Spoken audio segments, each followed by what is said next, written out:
Magandang gabi po sa ating lahat mga ka-ML, no? At tayo po ay ayan, shout out sa inyong lahat mga ka-ML, sa mga kababayan nating mga saan man kayo lupalop ng mundo. Ayan, eto na po.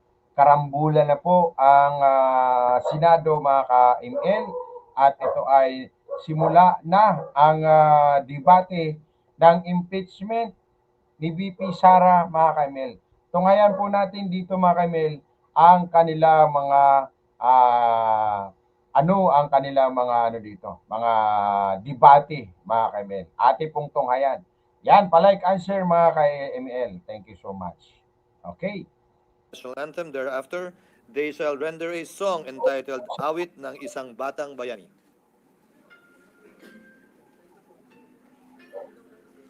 Present. Ayan, you look set out. Bayang magiliw, pwede sa silanganan, alam ng puso, sa titik mo'y buhay, lupang hinirang, tuyag ka ng magiti, sa manlulupi, di ka pasisihin, sa dagat at bundok, sa simoy at sa langit mong bughaw, may dinatang tula at awit sa paglayang minamahal, ang isang ng matawat mo'y tagumpay na nagniningning, ang bituin at araw ng kailan pa may di magdidilim, lupa ng araw ng walhali pagsinta, buhay langit sa piling mo, ang ligaya na pa, may mga api, ang mamatay ng dahil sa'yo.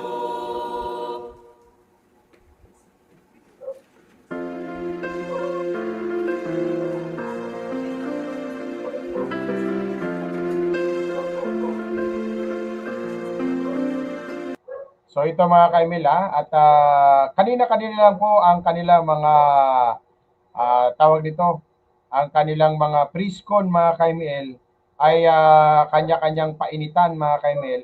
Ito ngayon mga ka-ML at nagsisimula na po ang biglaang nagsisimula ang debate ngayon mga ka-ML. Baka naman po palike answer tayo mga ka-ML.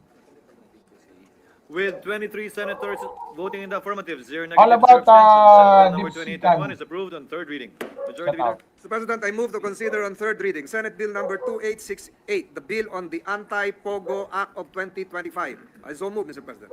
Any objection? Hearing none, Secretary is directed to comply and to proceed to roll call vote.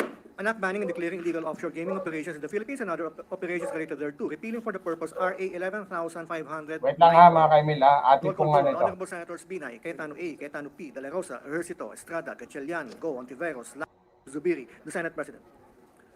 With 22 affirmative votes, 0 negative, 0 abstentions, Senate Bill number 2969 is approved on third reading. Majority Leader. Mr. President, I move to consider on third reading Senate Bill 2999, the bill on the declaration of the State of Imminent Disaster Act. I so move, Mr. President. Any objection? Hearing none, motion is approved. Secretary is directed to comply and to proceed to roll call vote.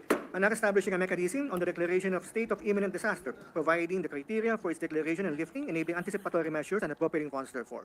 Roll call vote. The Honorable Senators Binay, Cayetano A, Cayetano P, De La Rosa, Ejercito, Estrada, Gatchalian, Go, Ontiveros, Lapid, Legarda, Marcos, Padilla, Pimentel, Poe, Revilla, Tolentino, Tulfo, Villanueva, Villar C, Villar M, Zubiri, the Senate President.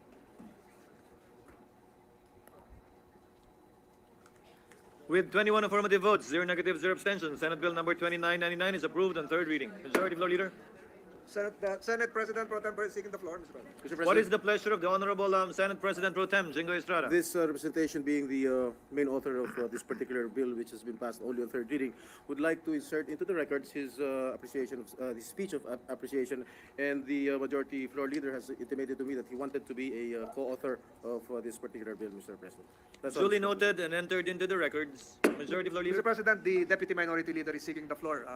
There might have been a misappreciation of his of her vote.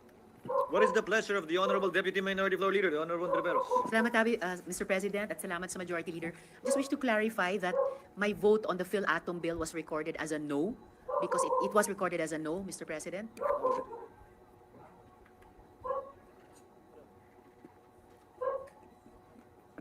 It was not so recorded, and we shall do the corresponding correction, Your Honor.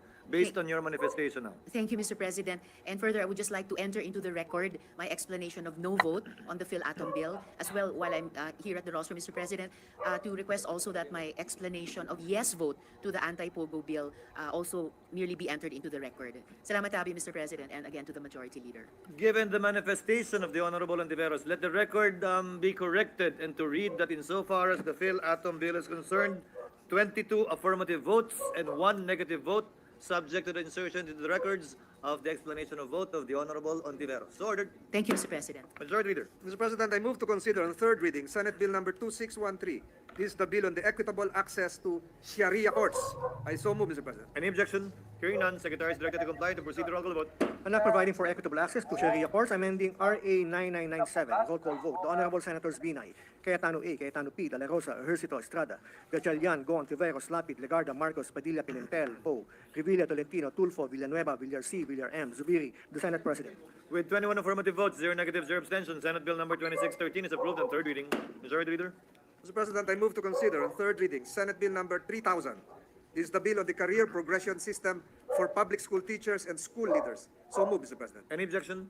Hearing none, motion is approved. Secretary is directed to comply to procedural Ayan, call vote. palitan siya tayo mga Institutionalizing the Kamil. career progression system for public school teachers and school leaders and appropriating funds therefore. Roll call vote. The Honorable Senators Binay, Senator Cayetano A, Cayetano P, De La Rosa, Ejercito Estrada, Gatchalian, Go, Ontiveros, Lapid, Legarda, Marcos, Padilla, Pimentel, Poe, Revilla, Tolentino, Tulfo, Villanueva, Villar C, Villar M, Zubiri, the Senate President.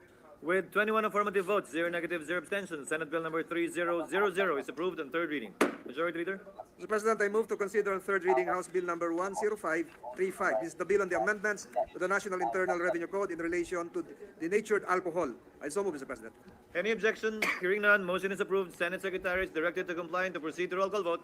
An act amending sections 134 and 168 of the National Internal Revenue Code of 1997 as amended. Roll call vote. The Honorable Senators Binay, Cayetano A, Cayetano P, De La Rosa, Ejercito Estrada, Gatchalian, Go, Ontiveros, Lapid, Legarda, Marcos, Ma'am Padilla, Serena Pimentel, Balias, Poe, Revilla, Tolentino, Yes. Tulfo, Villanueva, Villar C, Villar M, Zubiri, the Senate President.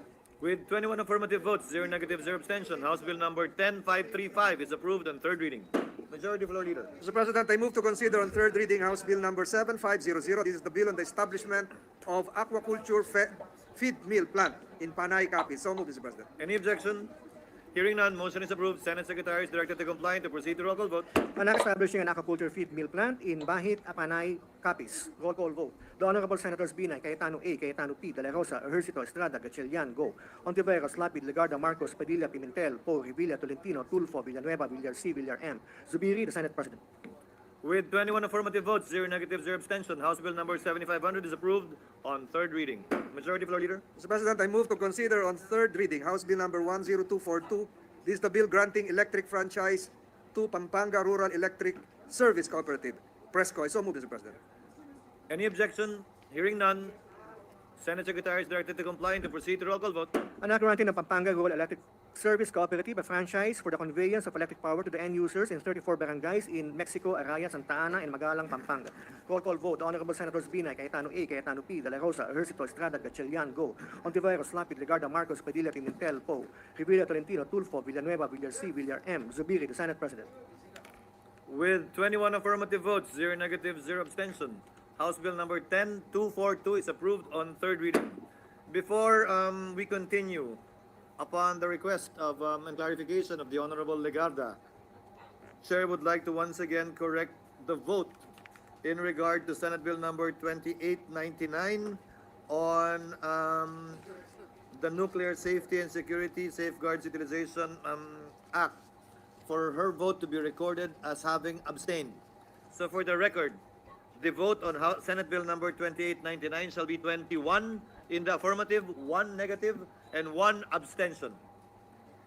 Duly so ordered to be entered into the records. House Bill shut out. Mr. President, I move to consider on third reading House Bill number 10483.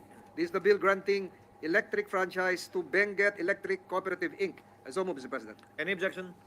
Hearing none, motion is approved. Senate Secretary is directed to comply to procedural call vote. An act granting Benguet Electric Cooperative a franchise for the conveyance of electric power to the municipalities in the province of Benguet and in Baguio City. Roll call vote. The Honorable Senators Binay, Cayetano A, Cayetano P, De La Rosa, Ejercito Estrada, Gatchalian, Go, Ontiveros, Lapid, Legarda, Marcos, Padilla, Pimentel, Poe, Revilla, Tolentino, Yes. Tulfo, Villanueva, Villar C, Villar M, Zubiri, the Senate President.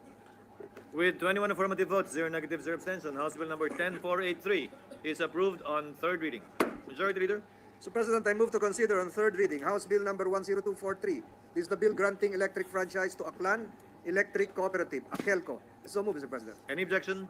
Hearing none, Senate Secretary is directed to comply and to proceed to roll call vote. An act granting the Aklan Electric Cooperative a franchise for the conveyance of electric power to the end users in the province of Aklan, Paspas gani. in Libertad, in Antique, and in Damayan, sa Pian province of Capiz. Roll call vote. The Honorable Senators Binay, Cayetano A, Cayetano P, De La Rosa, Ejercito, Estrada, Gatchalian, Go, Ontiveros, Lapid, Legarda, Marcos, Padilla, Pimentel, Po, Revilla, Tolentino, Yes. Tulfo, Villanueva, Villar C, Villar M, Zubiri, the Senate President. With 21 affirmative votes, 0 negative, 0 abstention, House Bill number 10243 is approved on Josephine third reading. Kindusa, Majority shout out. Leader? Mr. President, I move to consider on third reading House Bill number 6013.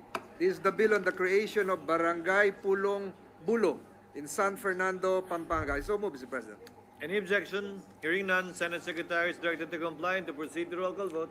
An act creating a barangay in San Fernando, Pampanga, to be known as the Barangay Pulong Bulo.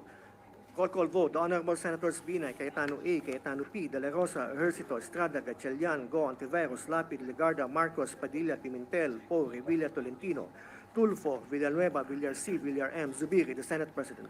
With 21 affirmative votes, 0 negative, 0 abstention, House Bill number 6013 is approved on third reading.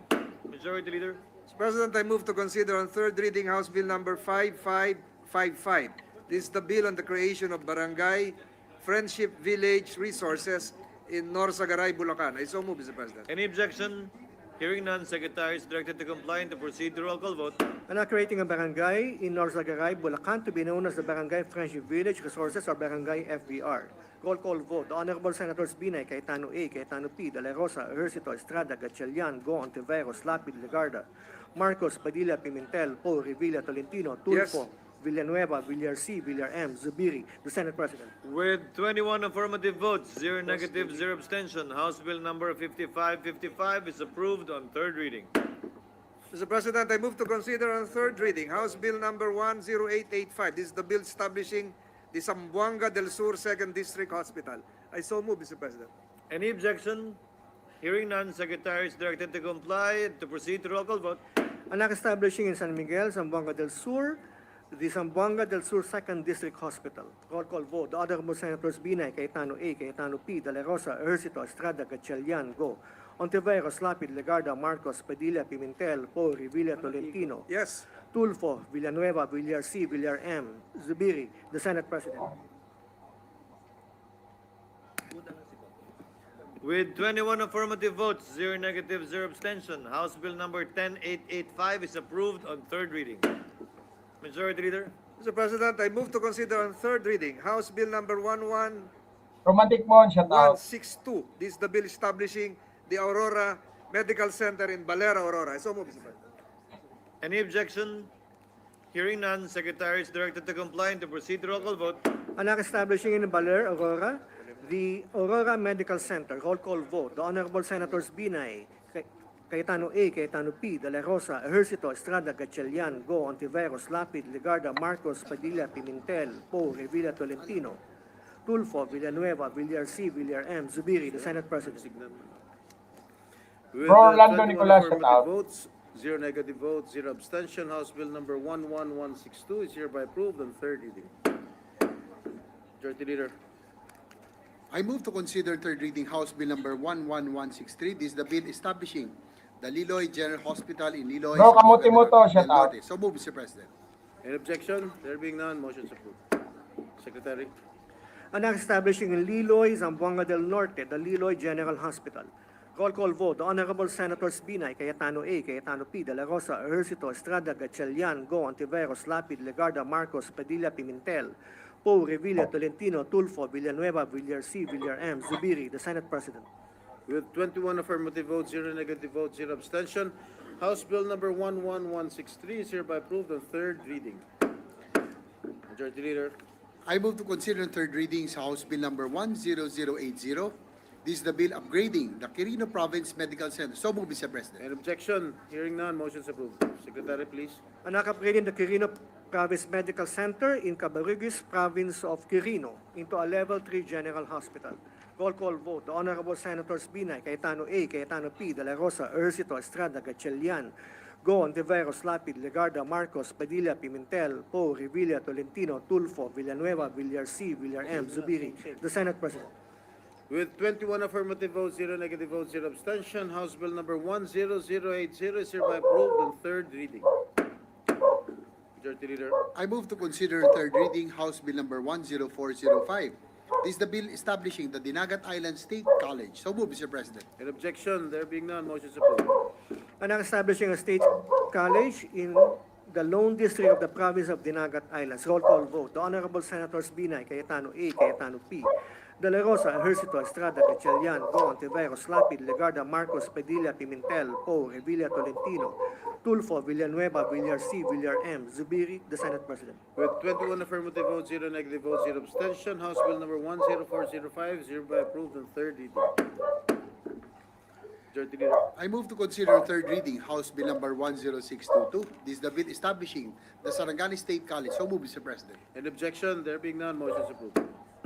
And establishing a state college in Alabel, Sarangani. Roll call vote. The Honorable Senators Binay, Cayetano A, Cayetano P, De La Rosa, Ejercito, Estrada, Gatchalian, Go, Ontiveros, Lapid, Legarda, Marcos, Padilla, Pimentel, Poe, Revilla, Tolentino, Tulfo, Villanueva, Villar C, Villar M, Zubiri, the Senate President. With 23 affirmative votes, 0 negative votes, 0 abstention, House Bill number 10622 is hereby approved on third reading. Majority Leader. I move to consider third reading House Bill number 9314. This is the bill on the Rinconada State College Charter. So move, Mr. President. In objection, hearing none, motion is approved. And converting the Bao Community College in Bao, province of Camarines Sur, into a state college to be known as the Rinconada State College. Roll call vote. The Honorable Senators Binay, Cayetano A, Cayetano P, De La Rosa, Ejercito, Estrada, Gatchalian, Go, Ontiveros, Lapid, Legarda, Marcos, Padilla, Pimentel, Poe, Revilla, Tolentino, Tulfo, Villanueva, Villar C, Villar M, Zubiri, the Senate President. With 23 affirmative votes, 0 negative votes, 0 abstention, House Bill number 9314 is hereby approved on third reading. Majority Leader. I move to consider third reading House Bill number 9642. This is the bill on the Aurora State University of Science and Technology's Charter. So move, Mr. President. In objection, hearing none, motion is approved. And converting the Aurora State College of Technology in Mga Balem, kaibigan, Aurora, into a state university. advance Roll na call natin. vote. The Honorable This conclusion is bolstered by the case of Pimentel Jr. versus Joint Committee of Congress, which involved the function of the Senate as part of the National Board of Canvassers for President and Vice President, a function which is found in Article 7 of the Constitution. The Supreme Court ruled in this case that the legislative functions of the 12th Congress may have come to a close upon the final adjournment of its regular sessions on June 11, 2004, but this does not affect its non-legislative functions. What is more important to me is the entry in the judgment which states as follows. In sum, despite the adjournment sine die of Congress, there is no legal impediment to the Joint Committee completing the tasks assigned to it and transmitting its report for the approval of the joint public session of both houses of Congress, which may reconvene without need of call by the President to a special session. I want to focus on the phrase, without need of call.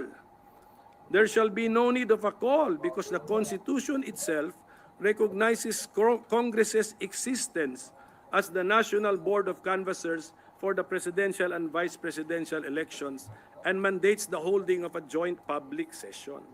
So in short, the source of the existence of the body and the authority and power to carry out its function and duty is the Constitution itself. It is therefore undeniable that the Senate has duties and functions that are not legislative in nature. As an additional argument, still on this honest difference of opinion, let us look at Article 6, Section 19 of the Constitution. Meron naman yung copy ng rules natin dyan ng Constitution. This section talks about two bodies of which Congress, including the Senate, is a member of: the electoral tribunals and the Commission on Appointments. There is a sentence here in that section that The Commission on Appointments shall meet only Yan, while polite the answer tayo mga Congress kaimil, is ha? in Polite answer. session. Meaning to say that if the sentence were not in the Constitution, then the Commission on Appointments can meet even while the Congress is not in session. The electoral tribunals can therefore meet even when the Congress is not in session because there is no such sentence applicable to the electoral tribunals. Unlike the provisions concerning the Commission on Appointments, there is no similar constitutional limitation found in Article 11 on when the Senate as the impeachment court can convene, meet, or hold sessions in order to perform its functions. Ulitin ko, wala pong sinasabi na ang Senado as the impeachment court shall meet only while the Congress is in session. Wala. Wala po yan. Clearly, therefore, the Senate as the impeachment court could have proceeded with the trial of the articles of impeachment even if the Senate as a legislative body was not in session. But that period of time from February to May 2025 is lost time already. Like water which has passed under a bridge. To remedy the situation, let us focus on the here and now. Per the proposed calendar of the impeachment trial, attached as Annex A to the letter of the Senate President addressed to all senators dated February 24, 2025, we were supposed to have allowed the panel of prosecutors to present the articles of impeachment on June 2, 2025 at 3 p.m. and to have convened the Senate as the impeachment court on June 3 at 9 a.m. I am also submitting a copy of the letter of the Senate President dated February 24, 2025 with its Annex A to the Secretariat to form a part of the records of the Senate. It is stated in the said Annex A that the Senate hopes to adhere to the foregoing schedule and considering that both the prosecution and defense will have ample time to prepare for the proceedings, will not tolerate any dilatory motion or pleading. Before June 2 arrived, on May 29, the Senate President vacated this proposed calendar of the impeachment court and transferred the presentation of the articles of impeachment by the panel of prosecutors to June 11, 2025, which is a critical date because that happens to be the last day of the legislative session of the Senate per our existing legislative calendar. Last Monday, June 2, June 2, 2025, when I asked the Senate President before the plenary on the American practice in impeachment proceedings regarding the appearance of the prosecutors from the House of Representatives, the Senate President answered me with, and I quote, "That in turn will now trigger, if at all, the convening of the impeachment court, where the regular processes would now be followed." Diyan po kami natakot, diyan sa qualifier na if at all. That inserted qualifier casts doubt on whether the Senate leadership will follow what is otherwise a clear constitutional command. It suggests that even after the articles of impeachment have Ramadan been Heart, read and shout out. presented, Ayan, polite the answer tayo convening mga of the kaimel, ha? impeachment court Thank you. might still be discretionary or optional. This use of the if at all phrase has not escaped the notice of our citizens. The situation is exacerbated by the pronouncement of the Senate President that, in the end, Senate plenary is supreme. Add to this the circulation of a resolution, although admittedly a draft, declaring the impeachment case de facto dismissed. Can we therefore blame law professors, lawyers groups, civil society groups, known legal personalities, and even ordinary citizens for raising the alarm of a no-trial scenario? So how do we and can we remedy the situation we are right now? The remedy is simple. As senators, we have taken an oath to support and defend the Constitution of the Philippines, that I will bear true faith and allegiance to the same. Let us follow what the Constitution says, most especially those provisions which are directed at the Senate. Sabi ng Constitution, trial by the Senate shall forthwith proceed. There is no if, no unless, no when convenient. Indeed, the Senate has a constitutional duty to hold the trial of an impeachment complaint, especially when it has been filed by at least 1/3 of all the members of the House of Representatives, like in this case against the Vice President. Trial is the most fair course of action, because the people need to know if their representatives acted properly and justly by hearing the evidence used by them in filing the impeachment case. And in the name of due process, we need to give the impeached officer the chance to defend himself or herself and clear his or her name. Klaruhin ko na ang pinag-uusapan natin dito ay kung ano ang constitutional duty ng Senado, hindi kung guilty or not guilty na ba ang impeached officer. Saka na ang hatol pagkatapos na ng trial. Ang importante ay mag-umpisa na ang trial proceedings kasi yan ang utos ng ating konstitusyon. Mr. President, my dear colleagues, any further delay not only undermines the explicit mandate of the Constitution and our rules, it risks eroding public trust in the Senate's capacity and capability to uphold the accountability of public officers and the rule of law. Not only do many believe that the Senate is heading to a no-trial scenario, worse, many have opined that simply by inaction or by merely refusing to convene as the impeachment court, the Senate seems to believe that it can effectively dismiss or defeat an impeachment complaint duly filed and transmitted by the House of Representatives. Under Rule 10 of the Senate's Rules of Procedure on Impeachment Trials, Wait lang, Mama. at the hour of the day appointed for the trial of an impeachment, the legislative business of the Senate, if there be any, shall be suspended so that the business of the trial can proceed. So in the light of all of this, and in accordance with our solemn duty under the Constitution, I most respectfully move, number one, that our legislative business be suspended. Number two, that we already convene as the impeachment court at this very moment. Number three, that the Senate President immediately take his oath as presiding officer of the impeachment court. Number four, that thereafter, the Senate President / presiding officer administer the oath or affirmation to all the members of the Senate now present. Number five, that the impeachment court then call the impeachment case against Vice President Sara Duterte and come up with a calendar for the trial thereof. Number six, that tomorrow, June 10, 2025, at 2 o'clock in the afternoon, the impeachment court call the impeachment case for the presentation and reading of the articles of impeachment by the panel of prosecutors of the House of Representatives. And number seven, that thereafter, the writ of summons be issued to the impeached officer. So I so move, Mr. President. What is the pleasure of the Honorable Ontiveros? Salamat, Abi, Mr. President. I wish to second the motion of the Minority Leader through a manifestation. All the motions of the Minority Floor Leader? That is correct, Mr. President. Duly noted. May I deliver my manifestation seconding the motion of the Minority Leader? The lady may proceed. Salamat, Abi, Mr. President. I second the motion of the good Minority Leader. Forthwith, and with no further delay, the Senate President must be placed under oath as presiding officer. He must then administer the oath to the members of the Senate as judges of the impeachment court. And most importantly, the articles of impeachment, which have long languished in limbo, must forthwith be presented to the body. First of all, the Constitution establishes with clarity the mandatory nature of impeachment, and this textual interpretation is supported by the framers. Article 11 on accountability of public officers, Section 3, subsection 4, states in no uncertain terms that once, quote, the verified complaint or resolution of impeachment is filed by at least 1/3 of all the members of the House, the same shall constitute the articles of impeachment, and trial by the Senate shall forthwith proceed, close quote. Hindi po mahirap intindihin ang utos sa sino mang tapat ang intensyong sundin ito.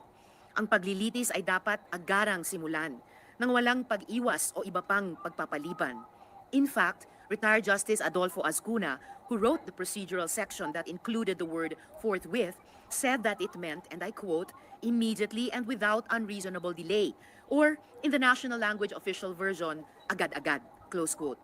Sa kasong Chavez versus Judicial and Bar Council, GR number 202242, na dinesisyonan noong July 17, 2012, ipinaliwanag ng Korte Suprema na sa pag-interpreta ng saligang batas, dapat gamitin ang karaniwang kahulugan.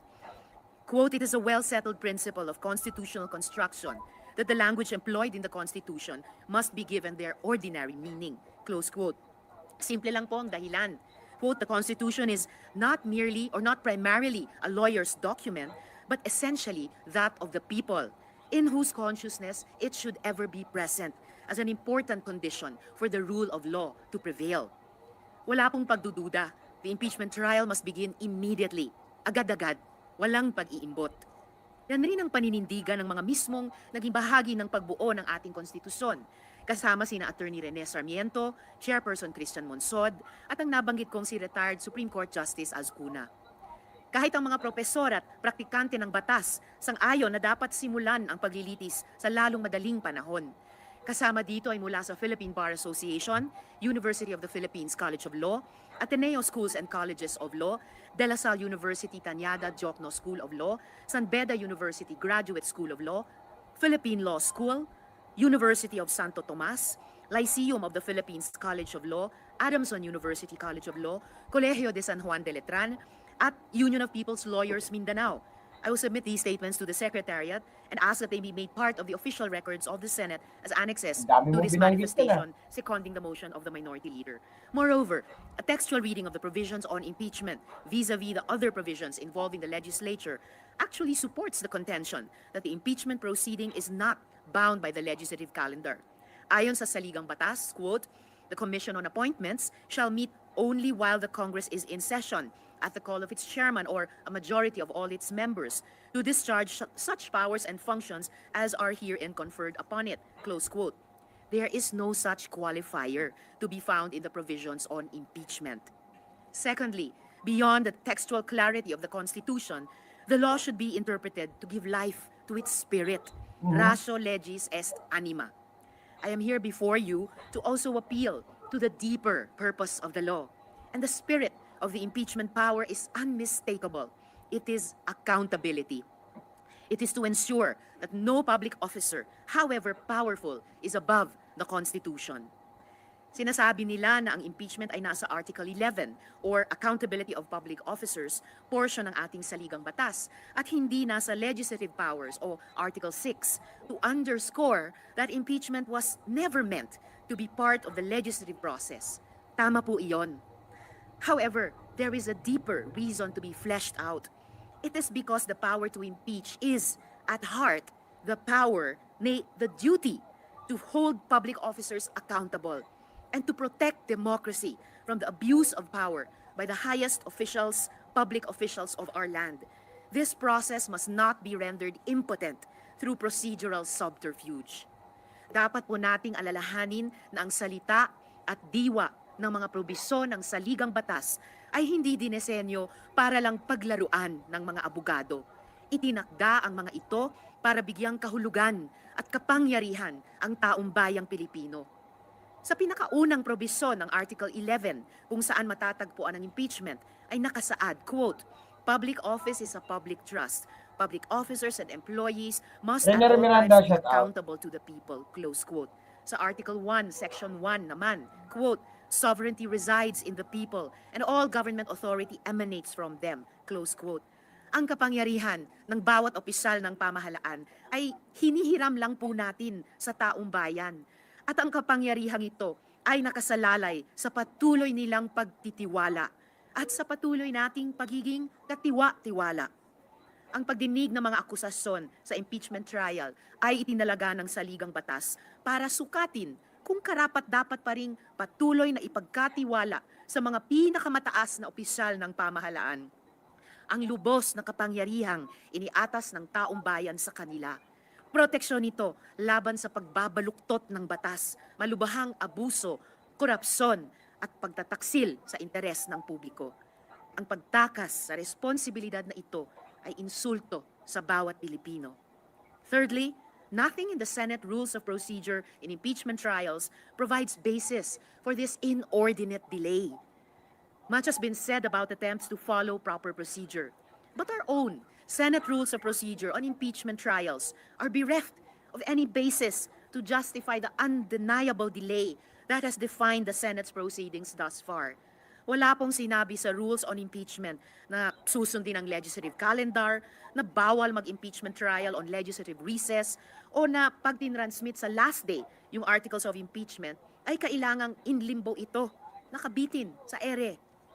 The inaction of our body on the articles of impeachment transmitted by the House of Representatives on February 5, 2025 is not because of anything definitive or inescapable written in the rules. Hindi po tayo inipit ng rules. Hindi po natin pwedeng sabihin na wala tayong choice, that we were straitjacketed by what our rules on procedure provided. We had a choice every step of the way. And our choice has been to delay, to drag our feet, to hide behind what we say are legal ambiguities. Tapos ngayon, if I might add, biglang bibilisan. An impeachment trial of all of 3 days. We've dragged our feet for several months, and then suddenly we tell the Filipino public that we are able to sift through the evidence and exact accountability from the second highest official in our land within a period of 3 days. What insanity is this? Lastly, I wish to address the point made by the good Senate President, who stated that the Senate cannot be dictated upon and that the Senate plenary is supreme. Respectfully, while the Senate is granted the power and duty to try and decide impeachment cases, its authority is not unbounded. If it acts in violation of the Constitution itself, it can and should be corrected. Wala po sa rules na ang pagsisimula ng paglilitis at pag-convene ng impeachment court ay kailangan pang pagbotohan at aprubahan ng mayorya. Anyone who objects to commencing the impeachment trial is objecting to the Constitution itself. In the case of Francisco Jr. versus House of Representatives, GR number 160261, promulgated on November 10, 2003, the Supreme Court ruled, quote, "It is basic that all rules must not contravene the Constitution, which is the fundamental law. If, as alleged, Congress had absolute rule-making power, then it would by necessary implication have the power to alter or amend the meaning of the Constitution without need of referendum." Close quote. Wala pong kapangyarihan ang Senado na iwaksi ang malinaw na utos ng saligang batas. Hinihimo ko po ang pinuno at mga kasamahan ko sa Senado. Sundin po natin ang malinaw na mandato ng saligang batas. Galangin po natin ang taong bayang nagbigay ng tiwala sa Huwag ka atin. magsalita ng taong At bayan. simulan na po natin ang impeachment trial na ito. Dapat ay madali ang dinggin ito at ang paglilitis, sinsero at hindi minamadali. Nakulang pa sa salamat, Mr. President. Duly noted and entered into the records. What is the pleasure of the Honorable Senator Tolentino? Mr. President, we heard a few minutes ago the the statement delivered by the Yes, distinguished huwag minority natin leader. iboto yan, si And Senado. it would appear, Mr. Etong si President, that multiple motions were Virus. inserted calling for a ruling, not just from this body, but from the chair. As a point of Tuntukan natin information, yan. Mr. President, may we know from the distinguished minority leader if he can just subdivide what is the main motion, what is the subsidiary motion, what is the incidental motion, because it appears now that this is confusing, Mr. President, especially on a matter of transcendental and constitutional. Kaya palike and share tayo mga maisip nating minamahal. Permission to send President. Before recognizing the Honorable Minority Leader, what is the pleasure of Thank the you. Honorable Villanueva? Thank you, Mr. President. Thank you, Minority Leader, Majority Leader.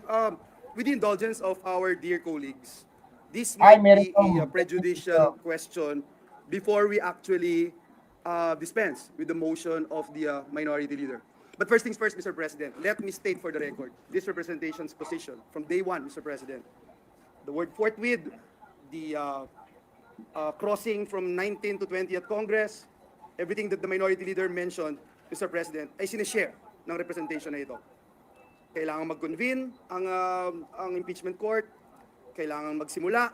Ngunit naniniwala din po ako, Mr. President, and since day one, when the Senate President made mention about the June 2 schedule, this representation did not oppose nor pose an objection in this August chamber, Mr. President.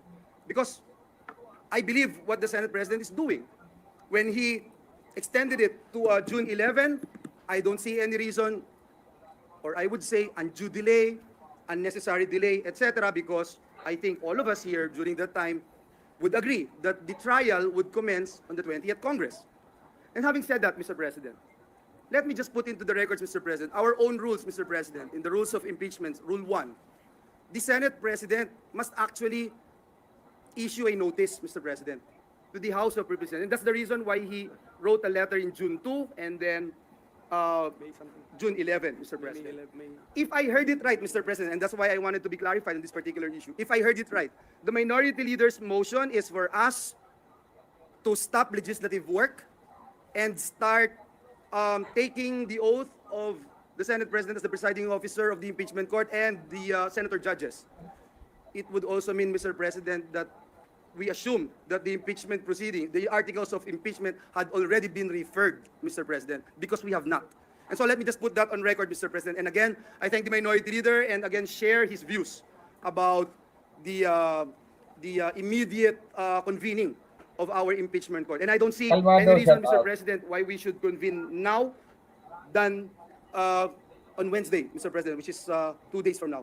Thank you, Mr. President. Thank you, minority leader. So, Mr. President, so that we can The minority leader will respond to the Palay So we can answer dispose tayo, of mga the kaibigan. indication Thank asked you. for by Yes. Senator Tolentino. Yes. Yes, You may proceed, sir. so that so that the body can properly act on the pending matter which I have raised in my question of privilege based on our rules. I therefore move that we already convene as the impeachment court at this very moment, Mr. President. That's the motion, Mr. President. And we expect the ruling. If I may, I have already mentioned earlier, Mr. President, and because this representation wouldn't want to raise a point of order. And again, for the record, I share the sentiments of the minority leader. We have the same position as to the convening of the impeachment court. We have the same position as to whether or not it will pass through the 19th to 20th Congress. It's the same, Mr. President. But again, I don't want to raise a point of order, Mr. President. But in our rules, Mayong gabi, Mr. mayong President, gabi.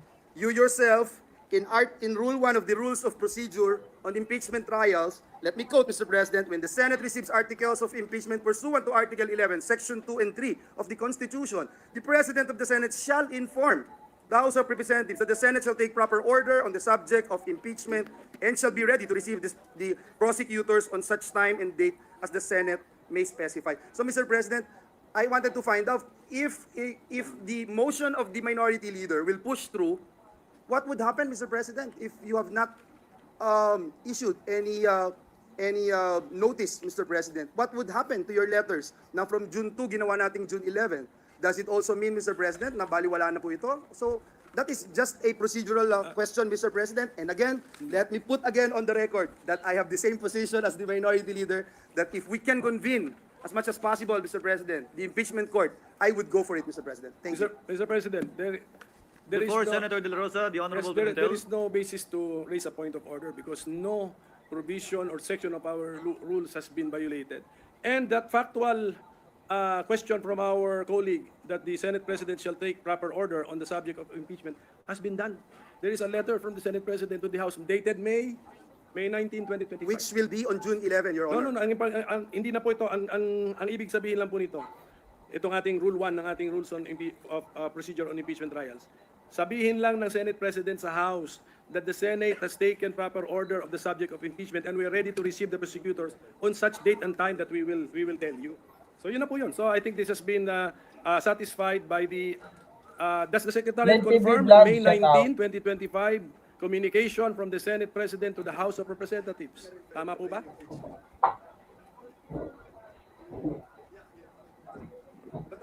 Walang anuman.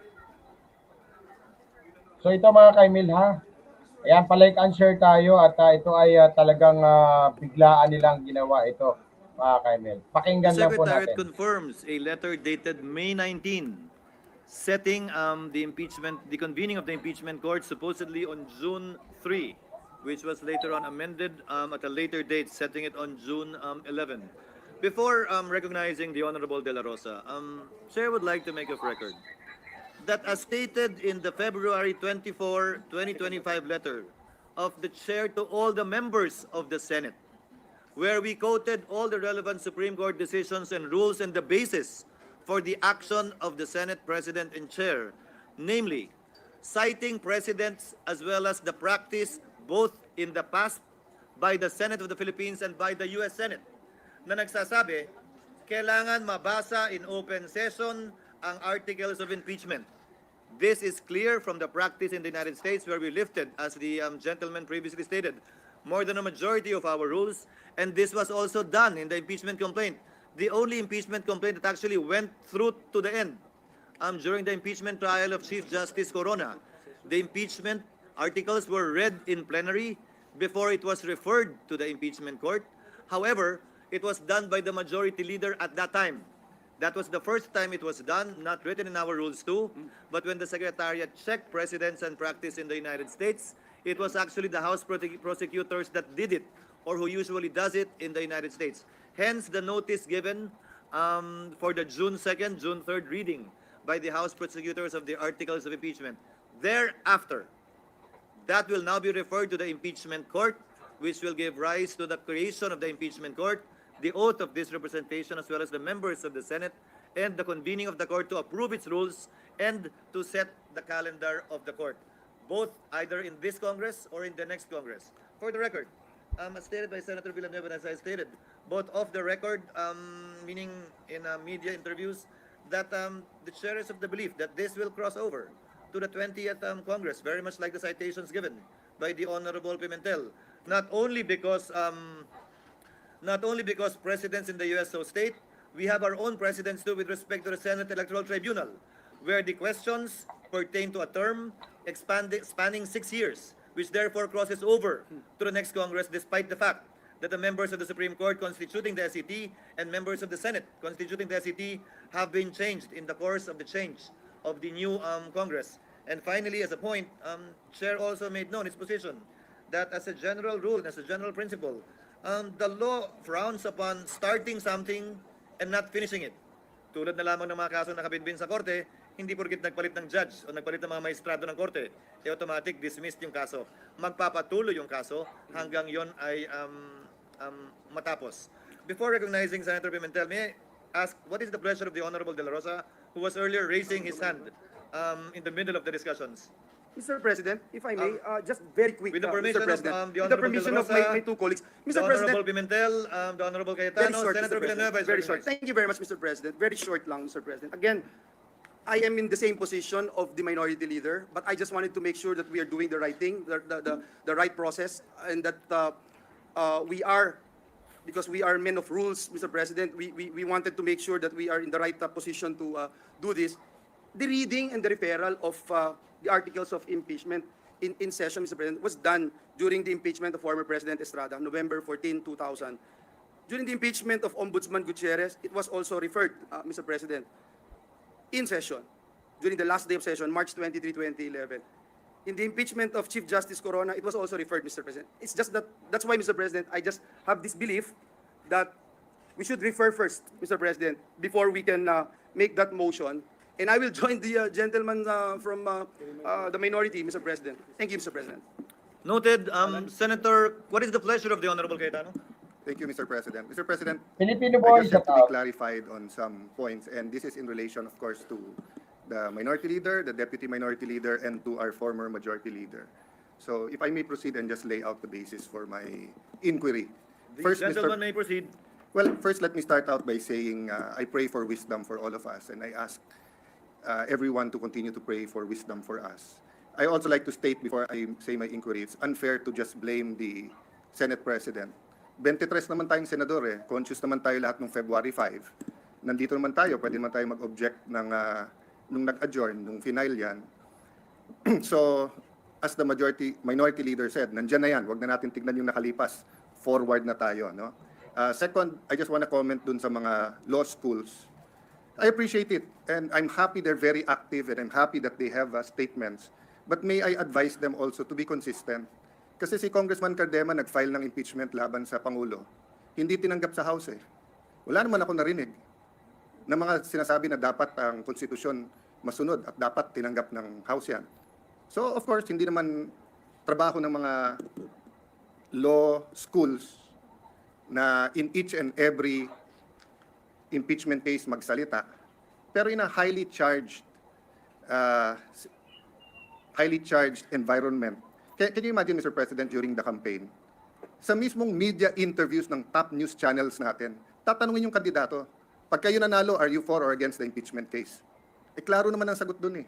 Ang sagot doon, hindi kami pwede mag-comment kasi magiging judge kami. Pero hindi.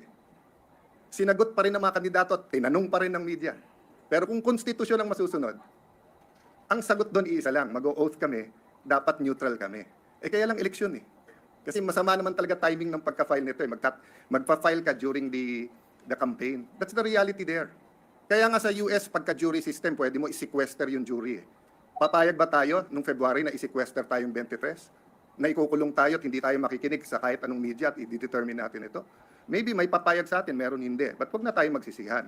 So I'll go to my question. So maybe that's why Shakespeare said, if you want justice, first kill all the lawyers. Diba? Eh, kasi nga labanan ng mga abogado to, pero hindi ibig sabihin na wala silang mga personal na bias nila. Mahirap magsalita dito na insulto sa lahat ng Pilipino to, ito ang gusto ng taong bayan. Eh, ang daming lugar sa buong Pilipinas yung Duterte nanalo Eh, ang kampanya nila, wag ituloy yung impeachment So, sasabihin ko ba na yun ang will ng tao? Pero kung titingnan ko naman lahat ng comments ngayon sa Facebook, sa SOCMED, gusto naman ituloy. Pati si Vice President Sara, sabi niya, I want to be held accountable. So sabihin ko, yan ang gusto ng taong bayan. Napakahirap po nung sitwasyon natin. That's why we need wisdom. But first question ko po, prejudicial question. Ano bang rules ang unang masusunod? Rules ng Senate o rules ng impeachment? Bakit to importante at bakit to prejudicial question? Tinitignan ko po kaninang umaga yung comment, allegedly, hindi ko sure, wala naman nakalagay doon na siguradong totoo yun, but meron pong comment ang defense team ni Vice President Sara Duterte. Correct me if I'm wrong, Senator Bato, Senator Bongo, my good friend, my brother, Senator Robin, kasi hindi ko alam kung official yon. To paraphrase, ang sabi nila, hindi magandang mag-comment sila, but they'd like to reiterate na tingin nila labag sa konstitusyon yung impeachment complaint na to dahil ito'y pang-apat at lumalabag to sa isang complaint sa isang taon. Okay. Kung yun ang stand nila, sino po ang hihimay sa issue na yan? Ang plenary ba under the Senate rules? Or yung impeachment court under the impeachment rules? Bakit ko po ito sinasabi? Kung may pinadalang bill ngayon yung House of Representatives, halimbawa dyan sa 200 pesos, at second reading pa lang halimbawa siya, pag ni-refer natin sa Committee on Rules natin yan, magbabaycam na ba kagad tayo o sasabihin natin, sandali lang, second reading pa lang sila, kailangan mo ng third reading pa lang. Ang sinasabi sa akin ni Senator Villanueva ngayon, pinadala lahat ng records except for the bill that they passed. So we cannot act on the 200 peso minimum wage, additional sa minimum wage. But that's my point, Mr. President. Sino po magde-decide? Tayo po ba as senators o tayo as senator judges? Kung nilabag ang konstitusyon doon. And doon naman ako sumasang-ayon sa mga law schools. Let's proceed. Let's look at it. But yun nga ang question. Yung complaint ba is firm, legal, according to constitution, or may constitutional infirmity ito? My last question is just a question of logic. Nag-move yung ating minority leader na to convene na as a impeachment court. Yung ating deputy, sabi niya, hindi na kailangan magbotohan. Eh pag nag-move ka, may botohan. So sino masusunod sa dalawa? Why do I say this? I'm saying it not because it's funny that one will move and then kailangan magbotohan and the other one will move na magbotohan. Eh kung matalo botohan, sabi niya, hindi kailangan ng botohan I say this for a simple practical reality. When you say the Senate, it is composed of 24 or in this case 23 senators. So pag sinabi mong gumalaw ang Senado, ibig sabihin po either walang nag-object or may botohan at yung majority masusunod. I cannot say right now like Senator Villanueva that I'm 100% in agreement with Senator Coco and Senator Risa. I can tell you I'm in agreement with certain things they've said. For example, Mr. President, it's our constitutional duty. Kailangan mag-proceed. We should have done it earlier. But again, I won't blame you. I won't blame them. I'll blame myself. I could have written you a letter. I could have said na February, mag-ano na tayo. But let me just explain that one point. Why didn't I write you a letter, Mr. President? Kasi pag Pangulo yung ini-impeach, every single day na nandyan, kung totoo ang allegation sa Presidente, we all suffer. The country suffers, our institution suffers, accountability suffers. Pero pag Vice President, especially ngayon, hindi naman siya binigyan ng ibang trabaho Wala naman siya sa kabinete. Yes, I want accountability. Pero between today and Wednesday, I'd rather pass yung konektadong Pinoy at saka yung e-government at lahat ng ibang bills na nakapending dyan. So Mr. President, may I end by reiterating the question. Do we follow first the rules of the Senate or do we go into the impeachment court? Sino magde-decide nung allegations ng defense na na-violate ang Constitution sa one impeachment per year? The second is just to continue my observation, Mr. President. I agree with many here. Wala tayong choice, forthwith. But I disagree na sa Tagalog, agad-agad ang forthwith. Ang forthwith yung ibig sabihin nun sa Tagalog is yan na yung susunod. Yan na yung gagawin mo. Oo, immediate yung agad-agad. Hindi ako expert sa linguistics, pero medyo hindi agad ang Tagalog ng forthwith. Yung immediately, yon agad yon or agad-agad, di ba? So, maya-maya, Hindi, ibig sabihin ng forthwith, sangayon naman ako eh. Ang ibig sabihin ng forthwith, wala ka nang to quote dos por dos, susunod na. O, yun ang ibig sabihin ng forthwith. Yung wala ka nang hihintayin, yun na. Kaya agree ako sa inyo na kailangan talakayin natin yung impeachment complaint. Pero gusto kong iklaro, sa tama o sa mali, botohan ang mangyayari sa atin. Hindi pwede pong bumoto yung 15 na hindi magko-convene yung impeachment. Tapos siyam kami o 8 tayong magpapakita doon na naka-rogue. Kasi sinabi ng 15, hindi magko-convene eh. Anong pwedeng gawin? Pupunta ka ng Supreme Court, uutusan tayo ngayon ng Supreme Court. Yun ang legal system natin, Mr. President. So sana, tama desisyon natin para hindi na tayo maghintay na utusan pa tayo ng Supreme Court. Pero yung sabihin na walang botohan dito, I agree with the spirit ng sinasabi ni Senator Risa na dapat wala na. But the practical reality is that you have one senator who asked for a vote. We have to vote and the majority will follow. But yun nga, Mr. President, reiterate ko lang yung tanong ko. So dito po sa one-year rule, sino po magde-decide niyan? Is it the Senate sitting as legislator, so rules muna ng Senate? Or is it the impeachment court? Because if it is the Senate, we cannot yet convene as an impeachment court because we haven't tackled that issue. But if it is the impeachment court, then we can go, and that's the first issue that we will have to tackle, whether it is a valid complaint. No? At tinatanong ko lawyers ko, hati din po eh. Sabi nung kalahati, hindi, dapat yung Senate kasi it's treated like any other legislative matter. Titignan muna natin kung tama yung pagka-transmit sa atin. Eh malay mo, transmit sa atin, na-hack pala. Hindi pala galing sa House of Representatives. That might sound like a silly example, but it is. It is possible. That's why we have to look at it. Thank you, Mr. President. Before the chair responds, chair would like to afford the opportunity to the other members who would want to add to the discussion and the knowledge being imparted regarding the subject matter at hand. President, Senator De La Rosa is Senator De La Rosa was earlier raising his hand but gave way to Senators Villanueva and Cayetano. What is the pleasure of the Honorable De La Rosa, sir? Thank you, Mr. President. Mr. President, according to Senator Cayetano, ito'y labanan ng mga abogado. Hindi po ako abogado, Mr. President, but I just would like to manifest my observation na to be fair to the Senate President, pag sinabi natin na you have an intention to delay the impeachment proceedings, I would like to state for the record, Mr. President, na 1 month ago pa, pinagawan muna kami ng robe, Mr. President. Kasi excited na tayo na sumuot ng robe para to form the impeachment court. To be fair with you, Mr. President, you've been preparing for that. And yung schedule natin na naka-schedule sa Wednesday, which is 11, if we give the ruling today, whether ano ba talagang gusto natin, today or Wednesday, I support you, Mr. President, kung anong gusto natin schedule. Sana pag-usapan natin ngayon. Hindi ako abogado, pero ako ay isang Pilipino na gusto sana na hindi na tayo magkakagulo sa Pilipinas. Hindi tayo magkawatak-watak. At yung mga nagyayabang dyan, na sabi nila, gusto daw ng taong bayan, na ito ay talagang magkakaroon na kagad ng impeachment, taong bayan, ginagamit. I don't know kung sino taong bayan yung sasabi nila.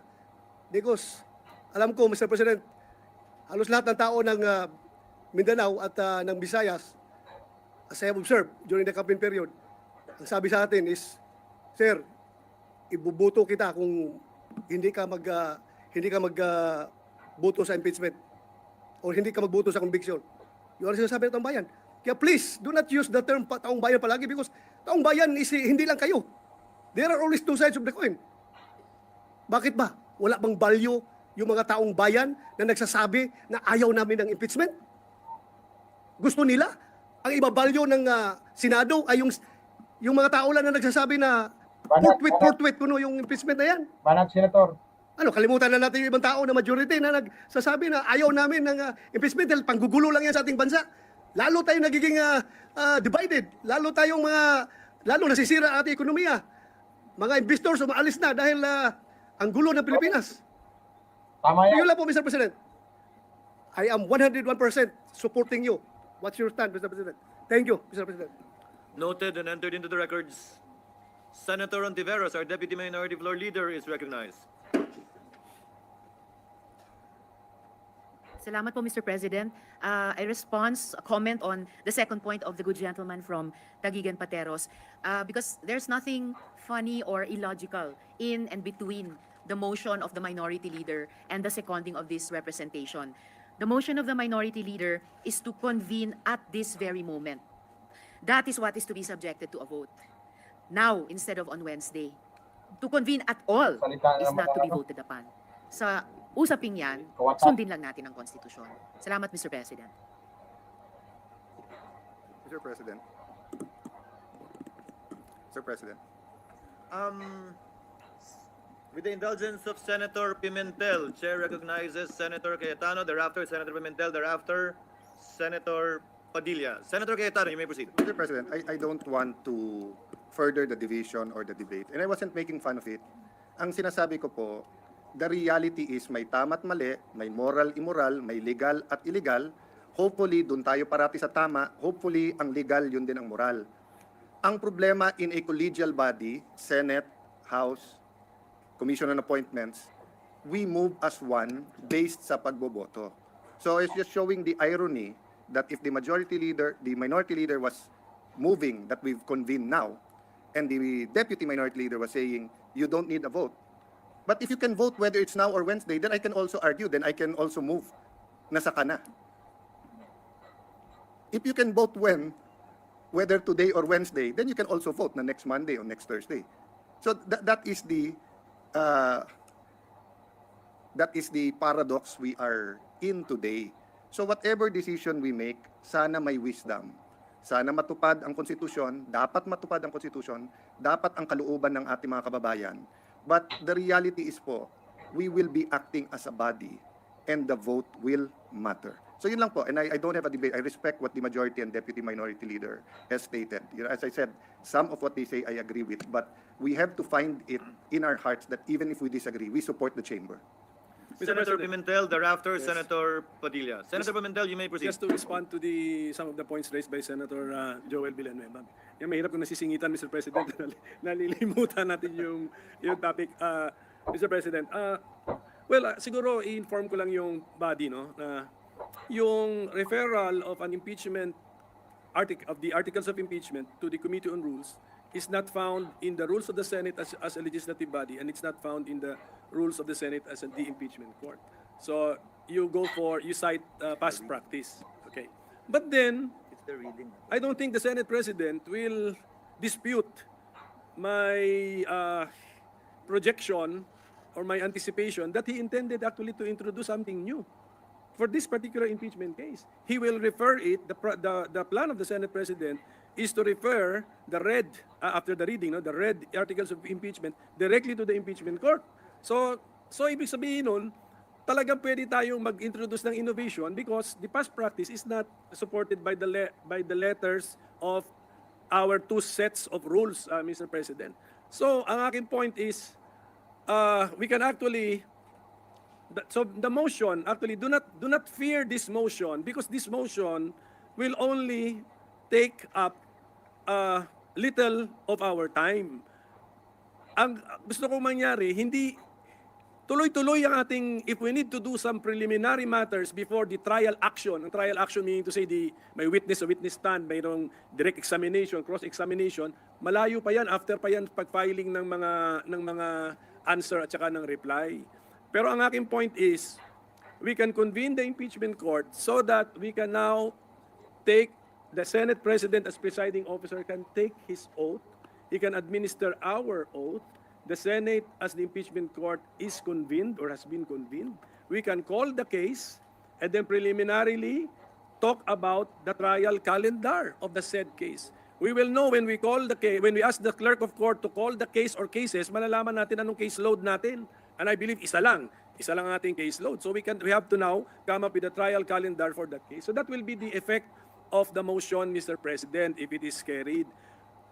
Na-advance yung Wednesday setting natin to today as far as the oath-taking requisites are concerned.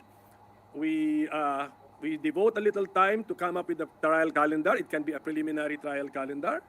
And if we are now convened as a court, the other motions I will take up like now asking the House of Representatives panel of prosecutors to appear before us tomorrow, no longer on Tuesday, on Wednesday. Kaya naman gawin. Kung nagawa nga to June 11, hindi rin masama na pwede rin magawa June 11 to June 10. So, and that will be brought up before us acting as a court already, Mr. President. Kasi court matter na yung case matter na po yun. So that's the explanation, Mr. President, para baka akala ninyo back down na tayo. Worried si Senator Alan Cayetano sa kanyang e-gov at saka konektadong Pinoy. Suspended lang po yung legislative business natin for maybe 1 to 2 hours, 1 hour and a half. We can go back to our legislative business, Mr. President. But at least we have convened the court. And then sunod lang tayo sa Constitution kasi we should also believe that the Constitution has its own wisdom. Kasi ratified din ng taong bayan po yan. Baka nalimutan natin. Ratified by the people ang ating Constitution. So, yes, thank you. Before recognizing Senator Villanueva, just for the information of Senator Pimentel, it's not only e-gov and Konektadong Pinoy that's ready for ratification.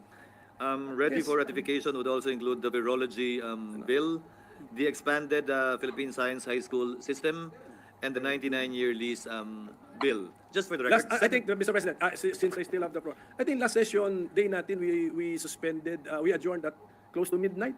So it doesn't matter. First session day, we yes, also nearly midnight. 1 hour to 2 hours devoted for the impeachment court. I don't think will harm us, Mr. President. With the permission of Senator Villanueva, Senator Padilla had earlier. Oh, on this point. Because in relation to what the minority leader with the stated, indulgence of Senator just Padilla. very quick, Mr. President, in relation to the statements made by our minority floor leader. Senator Thank Villanueva, you, may Mr. proceed. President. Let me put on record also, Mr. President, that I welcome innovation. I welcome what do you call that, Mr. President, when we will no longer refer it to the Committee on Rules and ask perhaps one of the prosecutors to read the articles of impeachment and all the cases thereon. I don't have problems with that, Mr. President. And again, as mentioned earlier, I agree, Mr. President, that we need to convene as soon as possible the impeachment court. But my only question, Mr. President, is if we are not violating our rules because, Mr. President, hindi na ho ba importante na maglabas po kayo ng notice? Hindi ho ba yun ang dahilan kung bakit kayo sumulat na i-schedule nung June 2, tapos ngayon June 11, tapos ngayon magbabago po tayo? Hindi na ho ba kailangan yun? And if it is not, Mr. President, then I will vote for it, Mr. President. I will go with and that's the reason why I'm clarifying all these issues, Mr. President. Kung hindi na kailangan magbigay ng notes, because at the end of the day, we wanted to protect and give importance to due process, Mr. President. That's all I'm saying, Mr. President. We don't want any legal infirmities, Mr. President, along the way. And I know that once we convene as an impeachment court, marami pa po tayong mapag-uusapan ng mga issues. Maraming salamat, Ginoong Pangulo. Thank you, Senator Robin Padilla, for yielding the floor to this representation. Thank you. With the indulgence of Senator Pimentel, Chair would now like to recognize Senator Padilla. You may proceed, sir. Maraming salamat po, Ginoong Pangulo. Katulad po ng sinabi ni Senator Joel Villanueva, ako po ay hindi po ako abogado, katulad po ni Senator Bato. Pero sa maikling panahon ko po dito, lagi natin binubuksan ang ating rules. At yan po ang unang-unang dinala sa akin, nung ako po ay nanalong senador at ako po ay pinuntahan ng sekretariat, ang una pong binigay sa akin ay yung rules. Napaka-importante ng rules. Yan po ang unang-una talagang isinaksak sa aking ulo. At bukod po doon, tradisyon. May tradisyon dito na kailangan susundin mo, lalo ka na neophyte. Ngayon, ang tanong ko po, sa dalawang nangyaring impeachment, yan po ay kay Pangulong Estrada at kay Chief Justice Corona. Lagi pong dinadala doon sa Committee ng Rules. At yan po ay inaasahan natin sa pagkakataong ito na doon uli makarating. At hindi naman din po ako kumokontra, katulad din po ni Senator Villanueva. Kung meron po tayo mga gustong baguhin, bakit naman po ako kukontra? Dahil yan nga po ang gusto ko, yan ang aking tagline, pagbabago. Pero hindi naman po siguro dapat sa oras na ito. Bakit naman sa oras na ito tayo gagawa ng isang bagay na katulad din po ng sinabi ni Senator Bato de la Rosa, talaga po bang tayo ay gusto nating magkahiwa-hiwalay na talaga? Yung po bang bansa natin talaga, gusto na nating gutay-gutayin? Kung meron po tayong gustong baguhin, hindi po dapat siguro yan sa oras na ito, sa panahon na ito, at sa pagkakataon na ito. At katulad din po ng sinabi ko, lagi ko pong sinasabi, paulit-ulit, hindi po ako abogado. Ako po ay madalas akusado. Ako po ay ex-convict. Kaya ako po ay sanay sa korte. Ako po ay laging humaharap sa korte. Lahat po ng mga proceeding ng korte na abutan ko na hanggang po sa pakakakulong. Kailangan po siguro maipaintindi po natin sa lahat na due process. Kailangan dumaan po tayo sa due process. Hindi po tayo pwedeng palundag-lundag. Yun lamang po. Maraming salamat po, Ginoong Pangulo. Thank you, Senator Padilla. Senator, what is the pleasure of the Honorable Ejercito? Yes, Mr. President, just like to second the motion of You may proceed, sir. the parliamentary query, Mr. President. Doon po sa punto na ni-raise po ni Senator Villanueva regarding at present the rules of impeachment trials, the Senate has a duty to inform the House of Representatives that we are ready to receive the prosecutors. My inquiry is that in case we act on the motion of the minority that we proceed immediately, are we obliged as a body, as a Senate, obliged to issue new sets of notices? Yun na po ang inquiry ko, Mr. President, because from what I gathered, that it's our duty to inform the House that we are ready to receive the prosecutors, and likewise, probably the Vice President as the accused in this case, Mr. President. President, What is Majority Floor Leader? Mr. President, before we recognize the distinguished minority leader, perhaps to rephrase again. No, maybe to respond, to help our colleague, Mr. President. I don't think we're there yet. I think Majority Senator- Leader, we're still Senator in the JB is, period of I think, debate. soliciting some information, Mr. President. Yes, Mr. President. So can we, The Minority Leader may proceed. Meritum. so this is my interpretation of Rule 1, Mr. President. Ang pinaka-importante rito is the communication from the Senate to the House that the Senate has taken proper order of the impeachment case that you have filed. Yung mga detalye as to when na-adjust, yung original nga niya na June 2, na-adjust niya to June 11 in a subsequent communication. So my point is, if we convene as a court now, and then as a court we agree to advance their appearance before us to tomorrow, we just also communicate. But you can also you can also disagree and not maintain the appearance sa Wednesday. But the point is, my motion is to convene as a court now. We take our oaths now. The impeachment court has been convened. This is more in keeping with the spirit of the Constitution na ang aksyon agad. Tapos pala, balikan ko na lang yung issue kanina just for the record kasi yung pagtagalog ko or yung pagka-Filipino ko sa provision na English na nasa Constitution, doon yung sa official Filipino version. Ang sinabi doon, sunod agad. So do not dispute na hindi ang katumbas ng forthwith sa Filipino ay hindi agad. Agad nga yung nasa official version. So hindi na ako mas marunong sa mga nag-translate po ng Constitution sa Filipino, sa wikang Filipino. So I hope this will help our colleague, my explanation will help our colleague when he makes his decision on the pending motion. So with that, Mr. President, I think I've already restated my main motion earlier, Mr. President. So I think it's time that we dispose of the pending matter, Mr. President. Mr. President. As it makes. Senator Zubiri. what is the pleasure of the Honorable Zubiri? Thank you, Mr. President. Mr. President, just to add to the discussions, because the Senate right now is under extreme pressure. All eyes are on us, Your Honors. And each Congress, each Senate has stood up to many of these challenges. On my time, it was the fake People's Initiative that we defeated. Now it's about the impeachment of our Vice President. So we must act in accordance to our rules and traditions and precedent. Many sides have been spoken and explained. The good minority floor leader wishes to have it the soonest possible time, although our precedence, Mr. President, is that we file it to the Committee on Rules. The Rules releases the report, and then we take action as jury, as judges on this impeachment court. Ang akin lang po, sana kung ganun po ang proseso na pipiliin natin, didesisyonan natin, gawin natin kaagad. Ako po ay taga Mindanao. Pareho po kami ni Senator Bato de la Rosa. Kaya ako hindi naniniwala sa mga survey. Kasi the surveys were read wrong in May, what was that? May 12? May 12, 2025. All surveys were thrown out the window. And the real story was 7 of the 12 senators were not members of the alliance. So, of the national government. So, ibig sabihin, may mensahe po silang ipinapadala sa taong, sa lahat, sa buong Pilipinas. Na kaming sa tagasulok ng Mindanao at Visayas ay meron din boses pagdating sa halalan. Pero bilang senador, Mr. President, we must do our constitutional mandate with due respect to all those concerned. Mandato natin sa Constitution yan. At nang hindi natin gagawin yan, ay bugbog tayo sa mata ng publiko.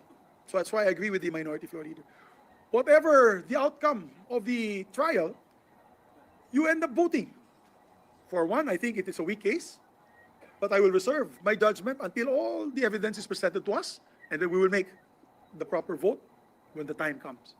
Pero ang punto dyan ay dadaan tayo, kailangan natin dumaan sa constitutional process that was given by our forefathers when they wrote the 1987 Constitution. Yun lamang po, huwag na po natin patagalin pa. At sa tingin ko, isa pang tanong ay pwede ba ito tumawid sa 20th Congress? Personally, I've said this to the media, I said, personally, I think hindi siya pwedeng itawid sa 20th Congress. Na kung pwede, pagdebatihan na natin yan ngayon. Kung gusto nyo, hanggang petsa 30 ng Hunyo, araw-gabi, nandito tayo. Pero kasi meron pa mga constitutional questions with the Supreme Court. So, my point being is, let us follow our constitutional mandate of the Constitution. So I agree with the minority leader, but at the same time, I also agree with our colleagues, Mr. President, that proper procedure should be followed. Para pabilisan na lang natin yan. Para malitisan natin na maayos, mapakinggan natin ang mga ebidensya, kontra at pabor sa ating mahal na Vice Presidente, and then we make the decision at the proper time. But I don't think we can skirt from our constitutional duty. I'm not a lawyer, I'm an agriculturist. But I truly believe when I took my oath to defend and protect the Constitution, we must do so without fear or favor. Yun lamang. At the end of the day, this is a political exercise. Buboto tayo. Di buboto tayo. Tama? Minority Leader? Yun lamang po, Mr. President. I just had to weigh in. Because the Senate, I love the Senate. I love this institution. And I don't want to see all the big pats that are being thrown to us saying that we are not doing our duty. We must stand up, rise to this occasion, and do our duty. Thank you, Mr. President. Thank you, Senator Subiro. Before we dispose of the matter pending at hand, President, I think Senator Grace po is seeking the floor. is recognized.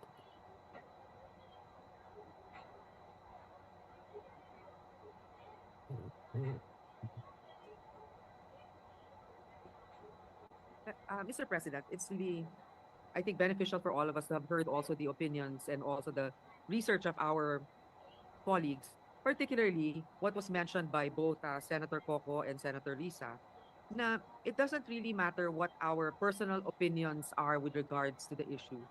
What we are really trying to follow right now is what our mandate is, which is to actually make sure that we exercise this right to hear the cases on both sides. Eh, hindi pa na nga natin naririnig yung mga kaso dahil hindi pa nga napepresenta. Hindi tayo makakagawa ng mga desisyon ukol dyan. At saka kami rin po, hindi na rin kami aabot doon sa punto kung saan magkakaroon ng desisyon. Pero naniniwala ako na ito nga ay ating responsibilidad na dinggin. Ngayon, ang tanong ko lang, kasi sinasabi palagi, no, alam naman natin, abogado si Minority Leader Coco Pimentel, na sinasabi niya, we cannot exactly say that this is the same as the rules of the court, because this is also a political exercise.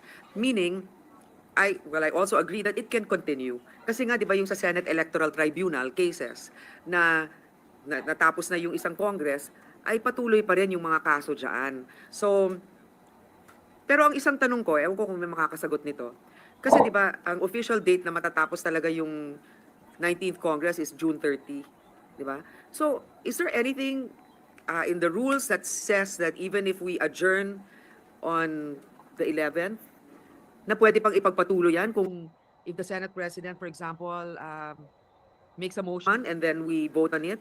Is this something that can be continued until June 30? Yun lang yung tanong ko. May makakasagot ba niyan? Maybe the minority leader, being a lawyer, can readily answer the question of Senator Grace. The majority leader is also a lawyer, but where is the majority nowhere to be leader? found. But, Mr. President, yan po yung atin ng sinasagot noon kasi nag-introduce sila ng konsepto na pagka sine die adjournment, no matter can be taken up. Inayos na natin yan, na sinabi natin, non-legislative matters can still be taken up.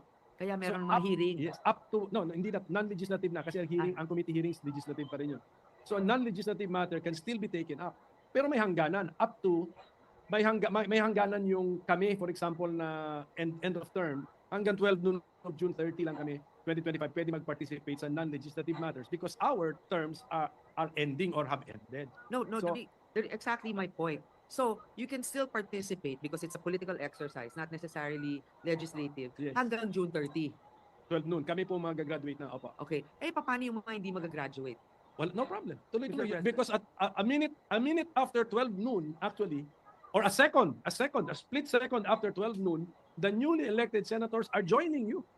Yung mga hindi gagraduate, they have by force of law joined the remaining 12 senators. So pwedeng tuloy-tuloy. In my opinion, yes, pwedeng tuloy. Hindi, pero paano ngayon? Kasi 'di ba, mag-a-adjourn tayo sinadie on the 11th, right? So ibig sabihin, wala nang mga hearings din noon kasi legislative matter 'yon. The committee hearings pursuant to bills and resolutions, yes. Wala na po. About investigations? Wala na po. Wala na talaga. Wala na. Okay. So, that's just a clarification I wanted to make kasi minsan pag nagkakaroon tayo ng break, 'di ba? Break tayo, pero tuloy pa rin yung mga hearings. Kasi basically that's still a whole term eh. Tuloy-tuloy pa rin 'yon. So dito in this case, sinidya tayo, no more legislative matters, but others can be tackled. Yes, there have been Supreme Court cases ruling that the non-legislative function of the Senate continues even after the sine die adjournment of the Senate as a legislative body. Okay, I guess this is something that we need to be maybe the majority leader can Just to clarify. put some meat to what Senator the Joel? minority leader is talking about, I am not a lawyer, but as a student of history, the impeachment court is sui generis, a class of its own, and as mentioned by the minority leader a while ago, the Supreme Court decision, Pimentel Jr. versus Joint Congress, Mr. President, napakaklaro po doon that the adjournment does not necessarily affect its non-legislative functions. Doon bang rules? Doon po sa Nagluloko mga ka-ML. Senate rules as provided in Rule L, Section 130. Kasi 10 days eh. 'Di ba? So, pwede ba tayo magkaroon ng hearing na yung respondent ay hindi pa ready with her reply? I mean, is there a process within the impeachment that does not require the respondent to be present yet? It's just a presentation of I don't know, evidence. I mean, this is just a parliamentary query. Meron po kasi magko-constitute nga as an impeachment court at manunumpa. Manunumpa yung Senate President as the presiding officer of the trial court. Manunumpa rin po lahat tayo. So hanggang as panunumpa members lang. of the... How about the presentation of evidence? Pwede ba? Wala pa ho. Wala pa ho. Yung presentation ng articles of impeachment to be done by the panel of prosecutors. Yung susunod-sunod, pag nagkaroon na ng joinder of issues after the submission of the answer, doon na po matitrigger po yung iba. Yung prosecution has the right to reply. Oo. Tapos sunod-sunod na po yun. So ang ibig sabihin, after the swearing in and then reading of the articles of impeachment, may break ng 10 days kasi hihintayin pa natin yung sagot eh. Correct. Okay, so wala din naman mangyayari. So what the gentleman is saying na pwede natin to stretch until the end, hindi rin eh kasi 10 days na lang din ang matitira from let's say the 10th until the 30th. 10th, 20th, 21st to 30th. 21. I filed 20 days. Yes. 20 days. So 20 days. I Okay. filed an indicative calendar just to show, Mr. President, na sa taong bayan na hindi naman natin nakaligtaan yung ating trabaho. Hindi, pero tama. Pero the Iniwan actual, nating nakatiwangwang. Tama. But the actual discussions can't begin until after the earliest, the 21st. Di ba? Kasi wala pang response. Yun lang, yan. Yun lang. Correct po yun. Pero yung sa yung submission of trial briefs, June 22, etc., until the rendition of a verdict, Mr. President. Pwede ba yun? Parang budget, yung wala nang matutulong para lang tapusin yun? Siguro po, kung with the cooperation and physical, kung papayag po kayo, kung papayag din po ang prosecutors. No, but kasi I'm also of the opinion, okay? Well, first of all, we cannot make judgments right now. Yeah. And I feel that it is the right of the respondent to be able to defend herself. Correct. And in fact, we can never say whether guilty or not kasi hindi pa nga natin alam eh. Correct. And the respondent herself is saying na give her a chance also to be able to confront. I mean, she's confident about it. But I agree with the minority leader that kung yung Senate Electoral Tribunal, which is actually, of national interest, but maybe not as much as this one, na itatawid natin for other congresses and even in the US, natatawid din yung impeachment to the next Congress. I know what you're saying. There's no term limit in the US. Pero I think again, may mga nakausap akong members of who served before in the Supreme Court. This is a political exercise. It's not I guess it's not bound by very strict rules of court. So yun lang. But we appreciate what the minority leader is also raising. Because nga naman, I mean, these are two schools of thought, but we are all in agreement here that we cannot make judgments at this point, but we have to definitely hear it. We totally agree. Mr. President, the good Deputy Minority Leader is seeking the floor. I move that she be recognized. With the permission of Senator Ontiveros, Senators Estrada and Gatchalian also raised their hand to be recognized, and they haven't been heard. Will the lady kindly Yes. yield to them? I apologize, Mr. President. Senator Gatchalian raised his hand first. I move Yeah. that he be recognized with the permission of Senator Ontiveros. Senator Gatchalian is recognized. What is your pleasure, sir? Actually, Mr. President, I would be more than happy to yield to our good Deputy Minority Leader, Mr. President. Go ahead. That being the case, the Honorable Ontiveros is recognized. You may proceed, ma'am. Salamat, Mr. President, at salamat sa good gentleman from Valenzuela. Paalala ko lang po yung motion ng Minority Leader ay to convene at this very moment.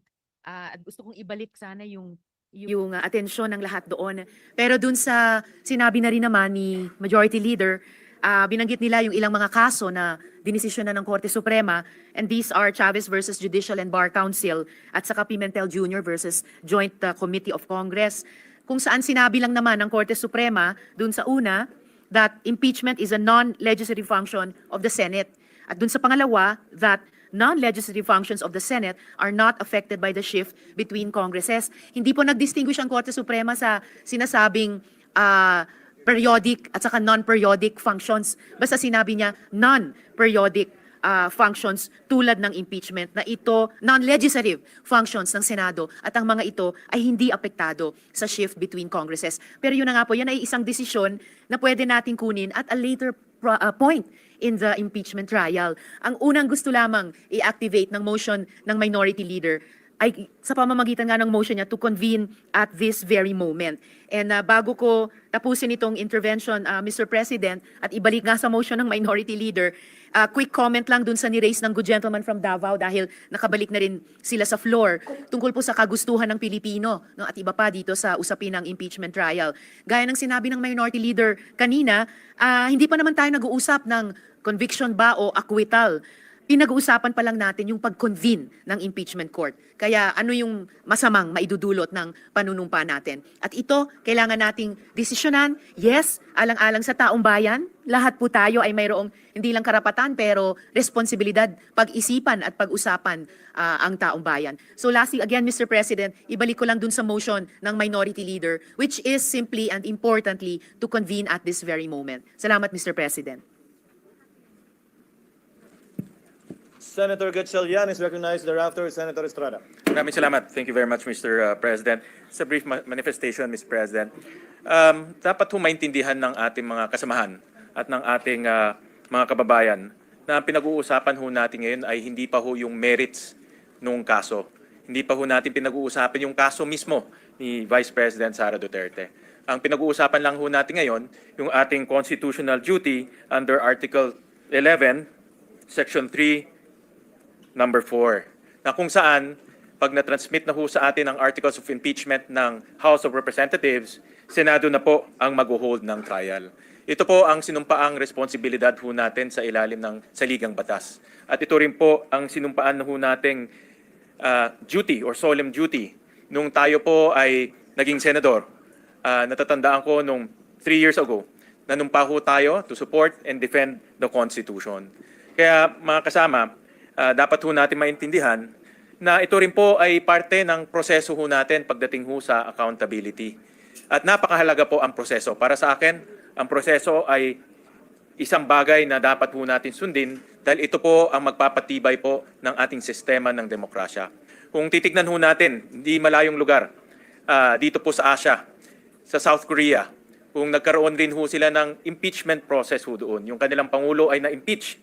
At nung yun po ay nangyari, katulad rin po sa atin, marami rin po lumabas sa kalsada, marami rin po nagpapahiwatig ng kanilang saloobin, at mukhang magulo pag nanonood ho tayo ng telebisyon.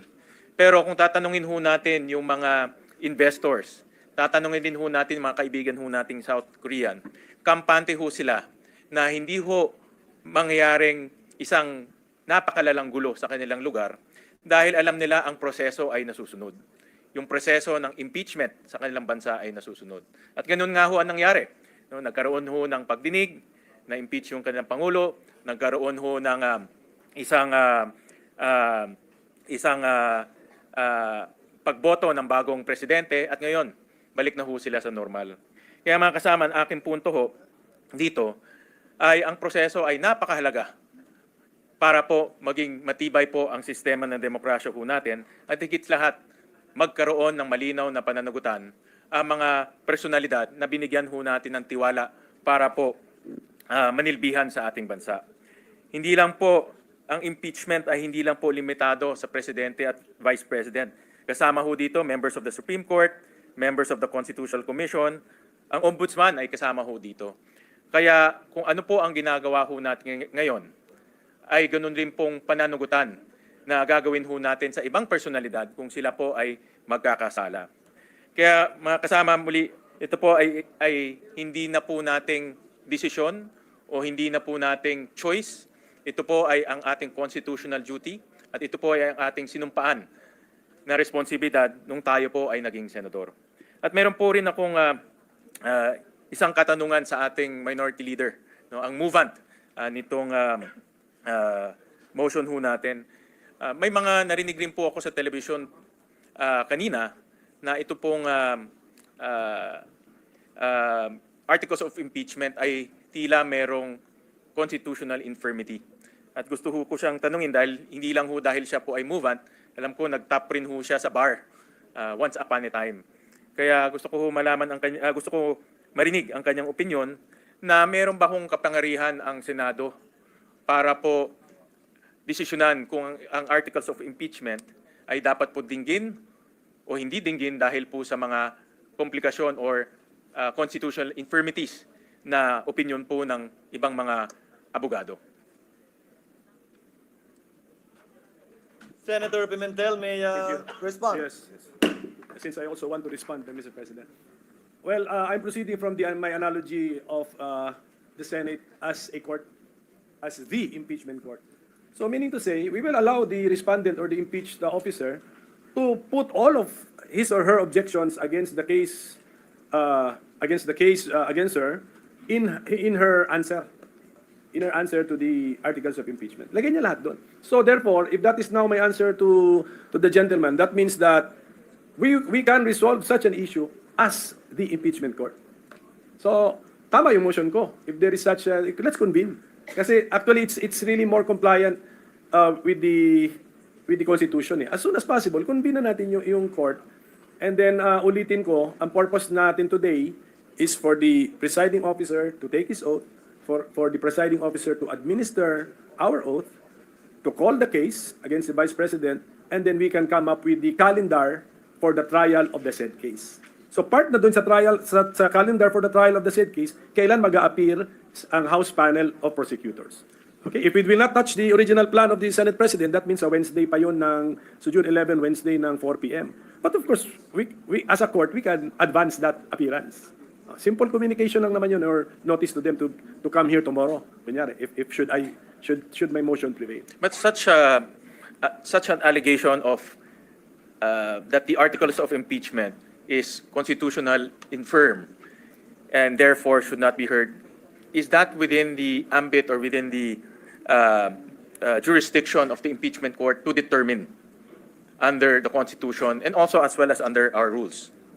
Well, in the name of due process and to be fair to the respondent or the impeached officer, we should allow that person to put everything there, lahat ng objections niya against the case against her or him. So, lagay niya lahat doon. Ngayon, we can now debate now as a court. Ang reading ko kasi, trial by the Senate shall forthwith proceed. We will not entertain any motion to dismiss because we should try. But at the end of the proceedings, when we make our judgment, we can, of course, incorporate into our way of thinking, in our reasoning, to help us come up with our final judgment or the judgment to the final question, we can use the arguments presented by the parties. Thank you, Mr. President. Without going into too much detail of the procedures, I'd like to thank the good minority leader for his enlightenment, and of course we respect his legal intellect, considering that he has topped the bar examination once upon a time. And once again, I thank the body for listening to this representation's manifestation. Maraming salamat po, Mr. President. Thank you, Senator Gatchalian. Senator Estrada? Yes, what is the pleasure of Thank our you. Senate President Pro Tem? Thank you, Mr. President. Just a question addressed to the Minority Floor Leader, Mr. President, if I may. If and when the motion of the Minority Floor Leader prevails and is approved by this August Chamber, aside from the Senate President taking his oath and the Senate President administering his oath to all of us, what will happen next? Well, that means we have convened the court. And then we will have to ask our clerk of court if we have a case load. Call the case. The clerk of court, who is the Secretary of the Senate, will report to us that we have a case. And then, since we have already convened the court, we should take advantage of the convening of the court by coming up with the calendar for the trial of the said case. And then after which? After that, we will follow the agreed upon calendar. So we will, this August Chamber will convene as an impeachment court and will try the case during our vacation, because we are not deliberating on any legislative matter. Am I correct, Mr. President? Yes, Mr. President, we will follow now the agreed upon calendar for the trial of the case. So, convene muna nga tayo ng court, then we will now talk about the details of the calendar. So we will not discuss any merits of the case. Am I correct? For now. For now, yes. For now. Yun lang po yung purpose nun. Let us say, four purposes, four objectives. Why we can convene as a court, or why we should convene as a court today. Number one, the Senate President will take his oath as the presiding officer. Then we will take our oath before the Senate President. We will call the case against the Vice President, and we will now come up with the calendar on how we will try the case. May I know susundin natin yun. May I know, Mr. President, what is the difference if we convene today, tomorrow, or on Wednesday? Yes, Mr. President. Una sa lahat, Mr. President, alam nyo ba ang nakaschedule na bukas ay valedictory speeches?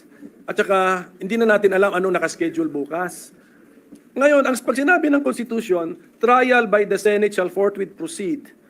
Hindi ba mas compliant tayo, not only with the words but with the spirit of the Constitution, if we now advance the convening of the court at umpisahan na natin yung mga preliminaries or formalities na kailangan din naman natin gawin.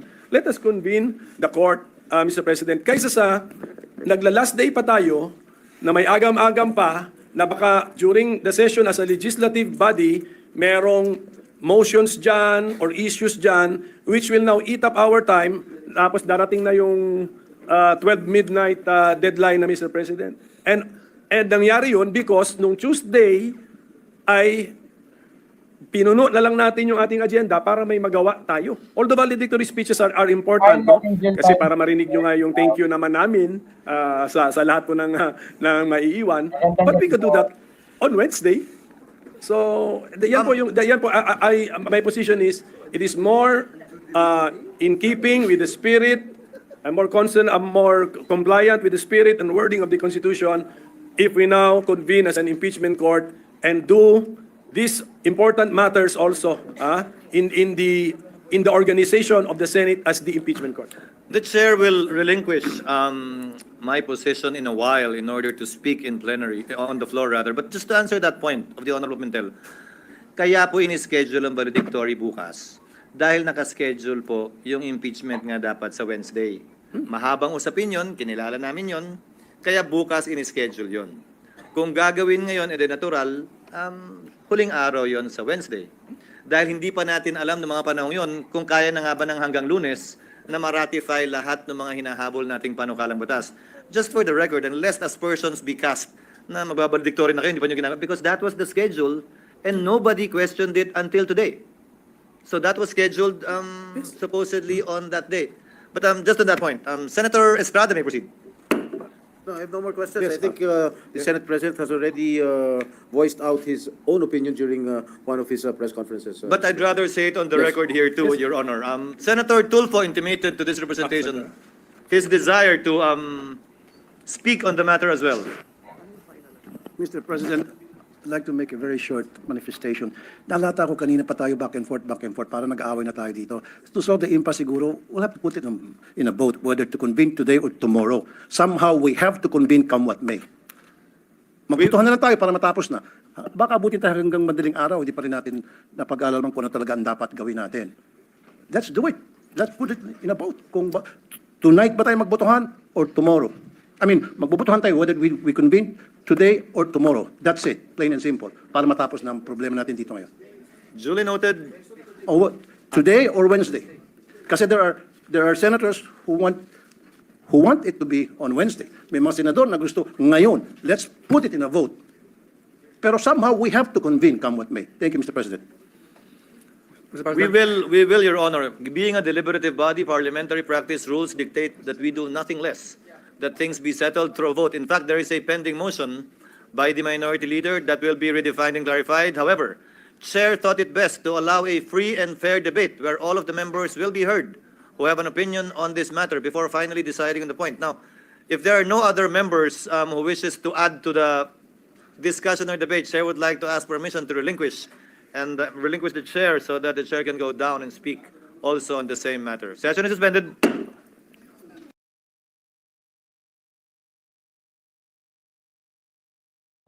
So yon mga kababayan, na yan na po ang nangyari.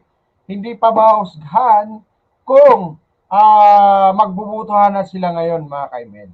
Okay? So napaka ng kanilang mga mga ka-email. No? Ayan. So mga ka-email, dito na po tatapusin natin. Sana po nakapag-like and share na kayo sa ating live ngayon. Ayan. Tapos na ba, sir? Hindi pa, mayroon pang karugtong yan. No? Pero suspendido. Wait lang ha. Suspendido. Sa sino mang pabor sa impeachment at ayaw kay Vice President Duterte. Hindi ako magpapadala sa ayaw sa impeachment at gusto si Vice President Duterte. Trabaho ko bilang tagapangulo ng Senado, hindi nga lang ako, trabaho nating lahat, na maging pantay at pareha sa ating pagtingin. Yan ang rason, hindi naman tsamba lang yun at nagkataon. Yan ang rason kung bakit ang babaeng sumisimbolo ng hustisya ay nakapiring. Wala dapat tinitingnan o tinititigan. Wala dapat kinakampihan dahil lamang nagkataong ganun ang nangyari. At dahil nagkataong ayaw ko siya ganyan ang gawin nyo. Let's go back to presidents, Mr. President. 3 lamang na impeachment complaint ang naitawid ng Kongreso patungo sa Senado na inabutan ko na matapos ang 1987 Constitution. 3 po lamang.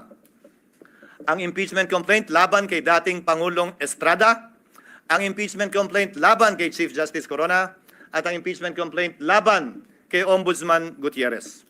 Hayaan niyo pong isa-isahin ko. Isinampa ang impeachment complaint laban kay Pangulong Estrada magno-Nobyembre. Nung nag-recess ang Senado, tumigil ang trial. Nag-resume sila pagkatapos ng recess. May nagreklamo ba? May nagsabing, uy, portwida. Yan ang president ng Senado. Nung nag-trial at hindi binuksan ang second envelope, yun yung maalala. Nag-walkout ang prosecutors, hindi na bumalik. Anong ginawa ng Senado? Wala ng prosecutor, wala ng interesado, dinismiss forthwith yung impeachment complaint. Dahil nawala na yung prosecutors. Tama nga naman, hindi na pala interesado yung mga prosecutor, ano pang gagawin ng Senado magtawag ng hearing? Sa kaso ni Chief Justice Corona, sinampa 5 araw bago mag-adjourn ng Senado. Nagsimula ang trial pag-resume pagkatapos ng Christmas break. Pero bago mag-break o habang break, nag-issue ng summons. Nagkasagutan. Yun naman talaga yung balak natin pag-resume nitong 2 linggong ito. Yun lang, Mr. President, mga kasamaan. Ang kaisa-isang impeachment complaint na nasimulan at natapos ng Senado. Yung pangatlong impeachment complaint ni Ombudsman Mercy Gutierrez. Final yan 3 araw bago mag-adjourn ang Senado sa kanyang regular recess, walang eleksyonon. Nung nag-resume, dun lamang sinet ang trial. Pero bago nag-resume ang Kongreso, nagbitiw si Ombudsman Gutierrez. Ano ang ginawa ng Senado? Walang trial, hindi kinonvene ang impeachment court, as a Senate, dinismiss yung impeachment complaint. Pinagpasahan nila. Resign na pala Wala na tayong kailangan gawin. Naalala niyo po yung debate? Na meron pa namang penalty of absolute perpetual disqualification. That was discussed. But by way of President, the Senate did that. So if you look at the past presidents of the Senate, nagawa po nila yon, pinagbotohan po nila yon. Without convening the impeachment court. Wala pong nagsabi, hoy, inaabandon na ninyo ang inyong constitutional duty nung ginawa ng Senado yon. Paano po yan, Ginoong Pangulo? Pagsang-ayon ba ang karamihan o ng pinakamaingay yung matatalino sa ating bansa? Okay lang. Pag hindi sila sang-ayon, hindi na okay. Bugbog ka na. Bugbog na institusyon. Dapat may gawin na tayo. The Constitution, the rules, and the precedents, Mr. President, do not change simply because a group says otherwise. Baliktan naman pa natin. Yung isang naudlot na impeachment complaint laban kay dating Chief Justice Davide. Karamihan sa mga civil society groups tutol doon sa impeachment complaint na yon. Tungkol sa corruption din yon, tungkol sa pag-aabuso din ng poder yon. Parehong mga grounds, kadali naman ang ground ng impeachment talaga eh. Anong sinabi nung halos parehong grupo ngayon na gusto ang ulo ni Vice President Sara? Ay, masama yung impeachment yan. Hindi yan dapat i-file. Dapat i-dismiss niyo yan. Mabuting tao si Chief Justice Davide. Nagsalita pa ang mga miyembro ng Senado noon. Kahit padala yan ng Kamara sa amin, hindi namin tatanggapin yan. Sinabi din po ng Senado noong mga panahon yun. At saka busy kami sa budget. Kailangan muna namin unahin yan bago yan. Babalik ko ang katanungan. Nagbabago ba? Depende kung sino may gusto. Hindi ba dapat kung ano yung pamantayan at batayan kaugnay ng impeachment complaint, sino man ang nasasakdal? Pareho at parehas ang pagtrato natin. Ngayon, kaugnay ng kasalukuyang impeachment complaint. Nakalagay po sa rules ng Senado, ang impeachment proceedings dapat i-refer sa Committee on Justice. Ang ginawa ng Senado, bagaman pareho ang rules natin na bahagi ng ating President, ni-refer sa Committee on Rules na siyang naging hudyat para buuin ang impeachment court. Sa Estados Unidos, kung saan natin kinopya ang karamihan ng mga provision ng ating impeachment rules, ang mga miyembro ng Kamara na naghain ng impeachment o mga prosecutors, sila ang nagbabasa niyan. So, nung nakita po namin sa parte ng Secretariat, yung President na yon, nung nakita po namin yung provision na dapat sa Committee on Justice i-refer, sinuggest namin na basahin yung articles of impeachment ng prosecutors mismo. Sa Senado, hindi pa sa Korte. Para magsilbing hudyat yon ng pag-convene ng impeachment court at panunumpa ng mga judges ng impeachment court. Yung po sana ang nakatalagang gawin sa June 11. Nasabi po ni Senator Villanueva, ano nga bang pagkakaiba? June 2, June 3, June 5, June 4, June 9, June 10, June 11. Kung susundan natin ang ginawa ng mga ibang impeachment court sa mga nagdaang panahon, ini-issue lamang nila yung summons para mabigyan ng sapat na panahon ang nasasakdal na isumite yung kanyang answer dyan sa impeachment complaint. At pagkatapos nun, dahil magtatapos ang kapangyarihan ng mga prosecutor sa June 30, hindi po tayo pwede magpatuloy sa ating paglilitis dahil hindi naman pwedeng one side lang yung ating mapapakinggan pagkatapos ng June 30. Doon sa nagsasabi na may mga private prosecutor naman na i-appoint ang Kamara. With the principal goes the agent because the authority of the principal ceases by June 30. So, napag-usapan, tatawid ba ito?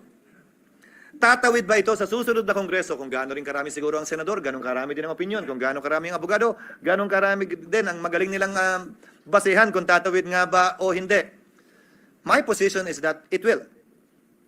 Mr. President, Your Honor, allow me to read a portion of the deliberations of the Constitutional Commission on this matter. Delegate Aquino, because I would proceed, quote, from settled jurisprudence that impeachment proceedings are essentially judicial in nature, such that it follows that when the legislative chamber undertakes these proceedings, it sits as a court of justice, and therefore, it is not bound by the rules of legislative sessions. It cannot adjourn. Assuming that the session is adjourned, impeachment proceedings should not in any way be affected by the adjournment of the session. Delegate Romulo. That is not precluded from our proposal. If the Commissioner wants to make it explicit and to suggest amendments to that effect, I suppose I would not object. Our thinking is that if the Commissioner's premise is that it is like a court of justice, maybe an adjournment of the hearing will certainly not preclude it from continuing the proceedings on some other day. In other words, it could not lose jurisdiction just because of adjournment. Add to that, Mr. President, what the minority leader said during earlier sessions we've had. Hindi porkit pinalitan yung judge, dismissed agad lahat ng kaso at magsisimula uli. Ang prinsipyo pa ng batas na nagsasabing anumang sinimulan, dapat lamang tapusin. Plus ang president natin, kaugnay sa SET, na tumatawid yung kaso sa SET, bagaman nagpalit ng Kongreso, bagaman nagpalit ng mga miyembro ng Senado at maestrado ng Korte Suprema. Now, allow me to state a few more things before I yield the floor. Mr. President, Congress cannot pass an irrepealable law. very much so that we cannot bind the next Congress. Whatever we decide with respect to this issue, kung tatawid nga ba o hindi, would have to be confirmed, affirmed, or rejected as the case may be by the 20th Congress. Some of us will be part of that. Some of us will no longer be part of that. But we cannot tie their hands and bind their hands. But the same is true, Mr. President, Your Honor, if at all, with the House of Representatives as well. The 19th Congress also, to my mind, cannot bind. If the 19th Congress Senate cannot bind the 19th Congress, the 20th Congress Senate, then in the same breath, the 19th Congress House cannot bind the 20th Congress House. Certain procedural, to my mind, compliances need to be made in order for this to be done. As a last point, Mr. President, Your Honor, oo nga po at maraming nagpapahayag na opinyon at maraming sinasabi laban sa Senado at higit pa sa sinumang miyembro ng Senado laban sa inyong lingkod. But I consider that as part of the burden of leadership, Mr. President, Your Honor. Bahagi yan ng trabaho bilang tagapangulo ng Senado na balikatin kung anumang pagsubok, anumang pasanin, anumang patutsada na ibabato sa Senado o sa tagapangulo ng Senado kaugnay ng ginagawa o di nito ginagawa. Pero alalahanin din sana ng ating mga kababayan, bagaman karapatan nilang sabihin at magsabi ng kanilang nasa sa loob, tulad ng paggalang na ginagawa natin sa mga nagpapahayag ng kanilang opinyon sa labas lamang ng Senado. Para po sa akin, lahat po ito ay welcome at respetado ko dahil sa isang demokrasya, importante ang malayang pagpapahayag ng opinyon. Sa isang demokrasya, Ginoong Pangulo, hindi naman pwedeng nagkakasundo tayo sa lahat ng bagay. Sa isang demokrasya, tama lang, okay lang at dapat lang na magkakaiba tayo ng pananaw, basta't hindi tayo nagsasakitan, basta't hindi tayo nag-aaway o dumarating sa punto na magkakasakitan. Malaya tayo makakapagdebate, pero sa dulo, tulad lamang ng nakarang eleksyon, pagbobotohan po natin ito at ito'y masisettle sa pamamagitan ng botohan. Sino man ang manalo sa botohan, hindi nangangahulugang tama. Sino man ang matalo, hindi nangangahulugang mali. Iyon ang gusto ng nakararami. Gayon din sa mga opinyon na inihahayag sa ngayon. Hindi porkit yan ang tingin ninyo, tama na kayo. Hindi porkit na hindi sang-ayon ang ibang tao sa inyo, mali na sila. Hindi po ganun yun. That I am not, or anyone here in the Senate is not on your side, does not mean that they are wrong and you are right. Only history will be the judge of that. Kaugnay naman ng mga legal na opinyon. Dapat ganito, dapat ganyan, ito ang forthwith, dapat ngayon na, dapat bukas, pwede sa Miyerkules. Ang pwede lamang po naman magpasya ng legalidad niyan ay ang Korte Suprema. Hanggat hindi po nangyayari yan, malaya tayong pwedeng magdebate at sabihin ang ating kanya-kanyang posisyon na buong nabukas at buong pahintulot ang binigay ng Senado para mapakinggan yan. Hindi lamang sa iba't ibang social media platforms, pati dito sa plenaryo ng Senado.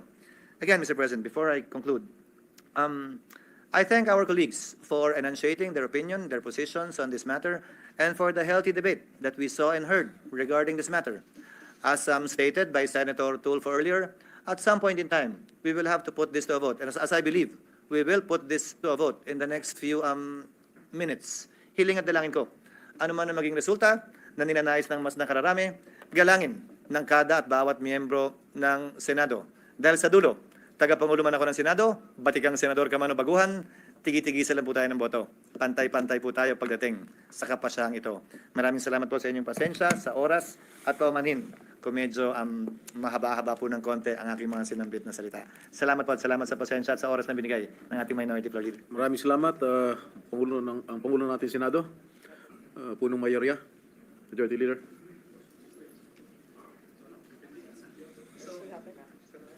Session suspended.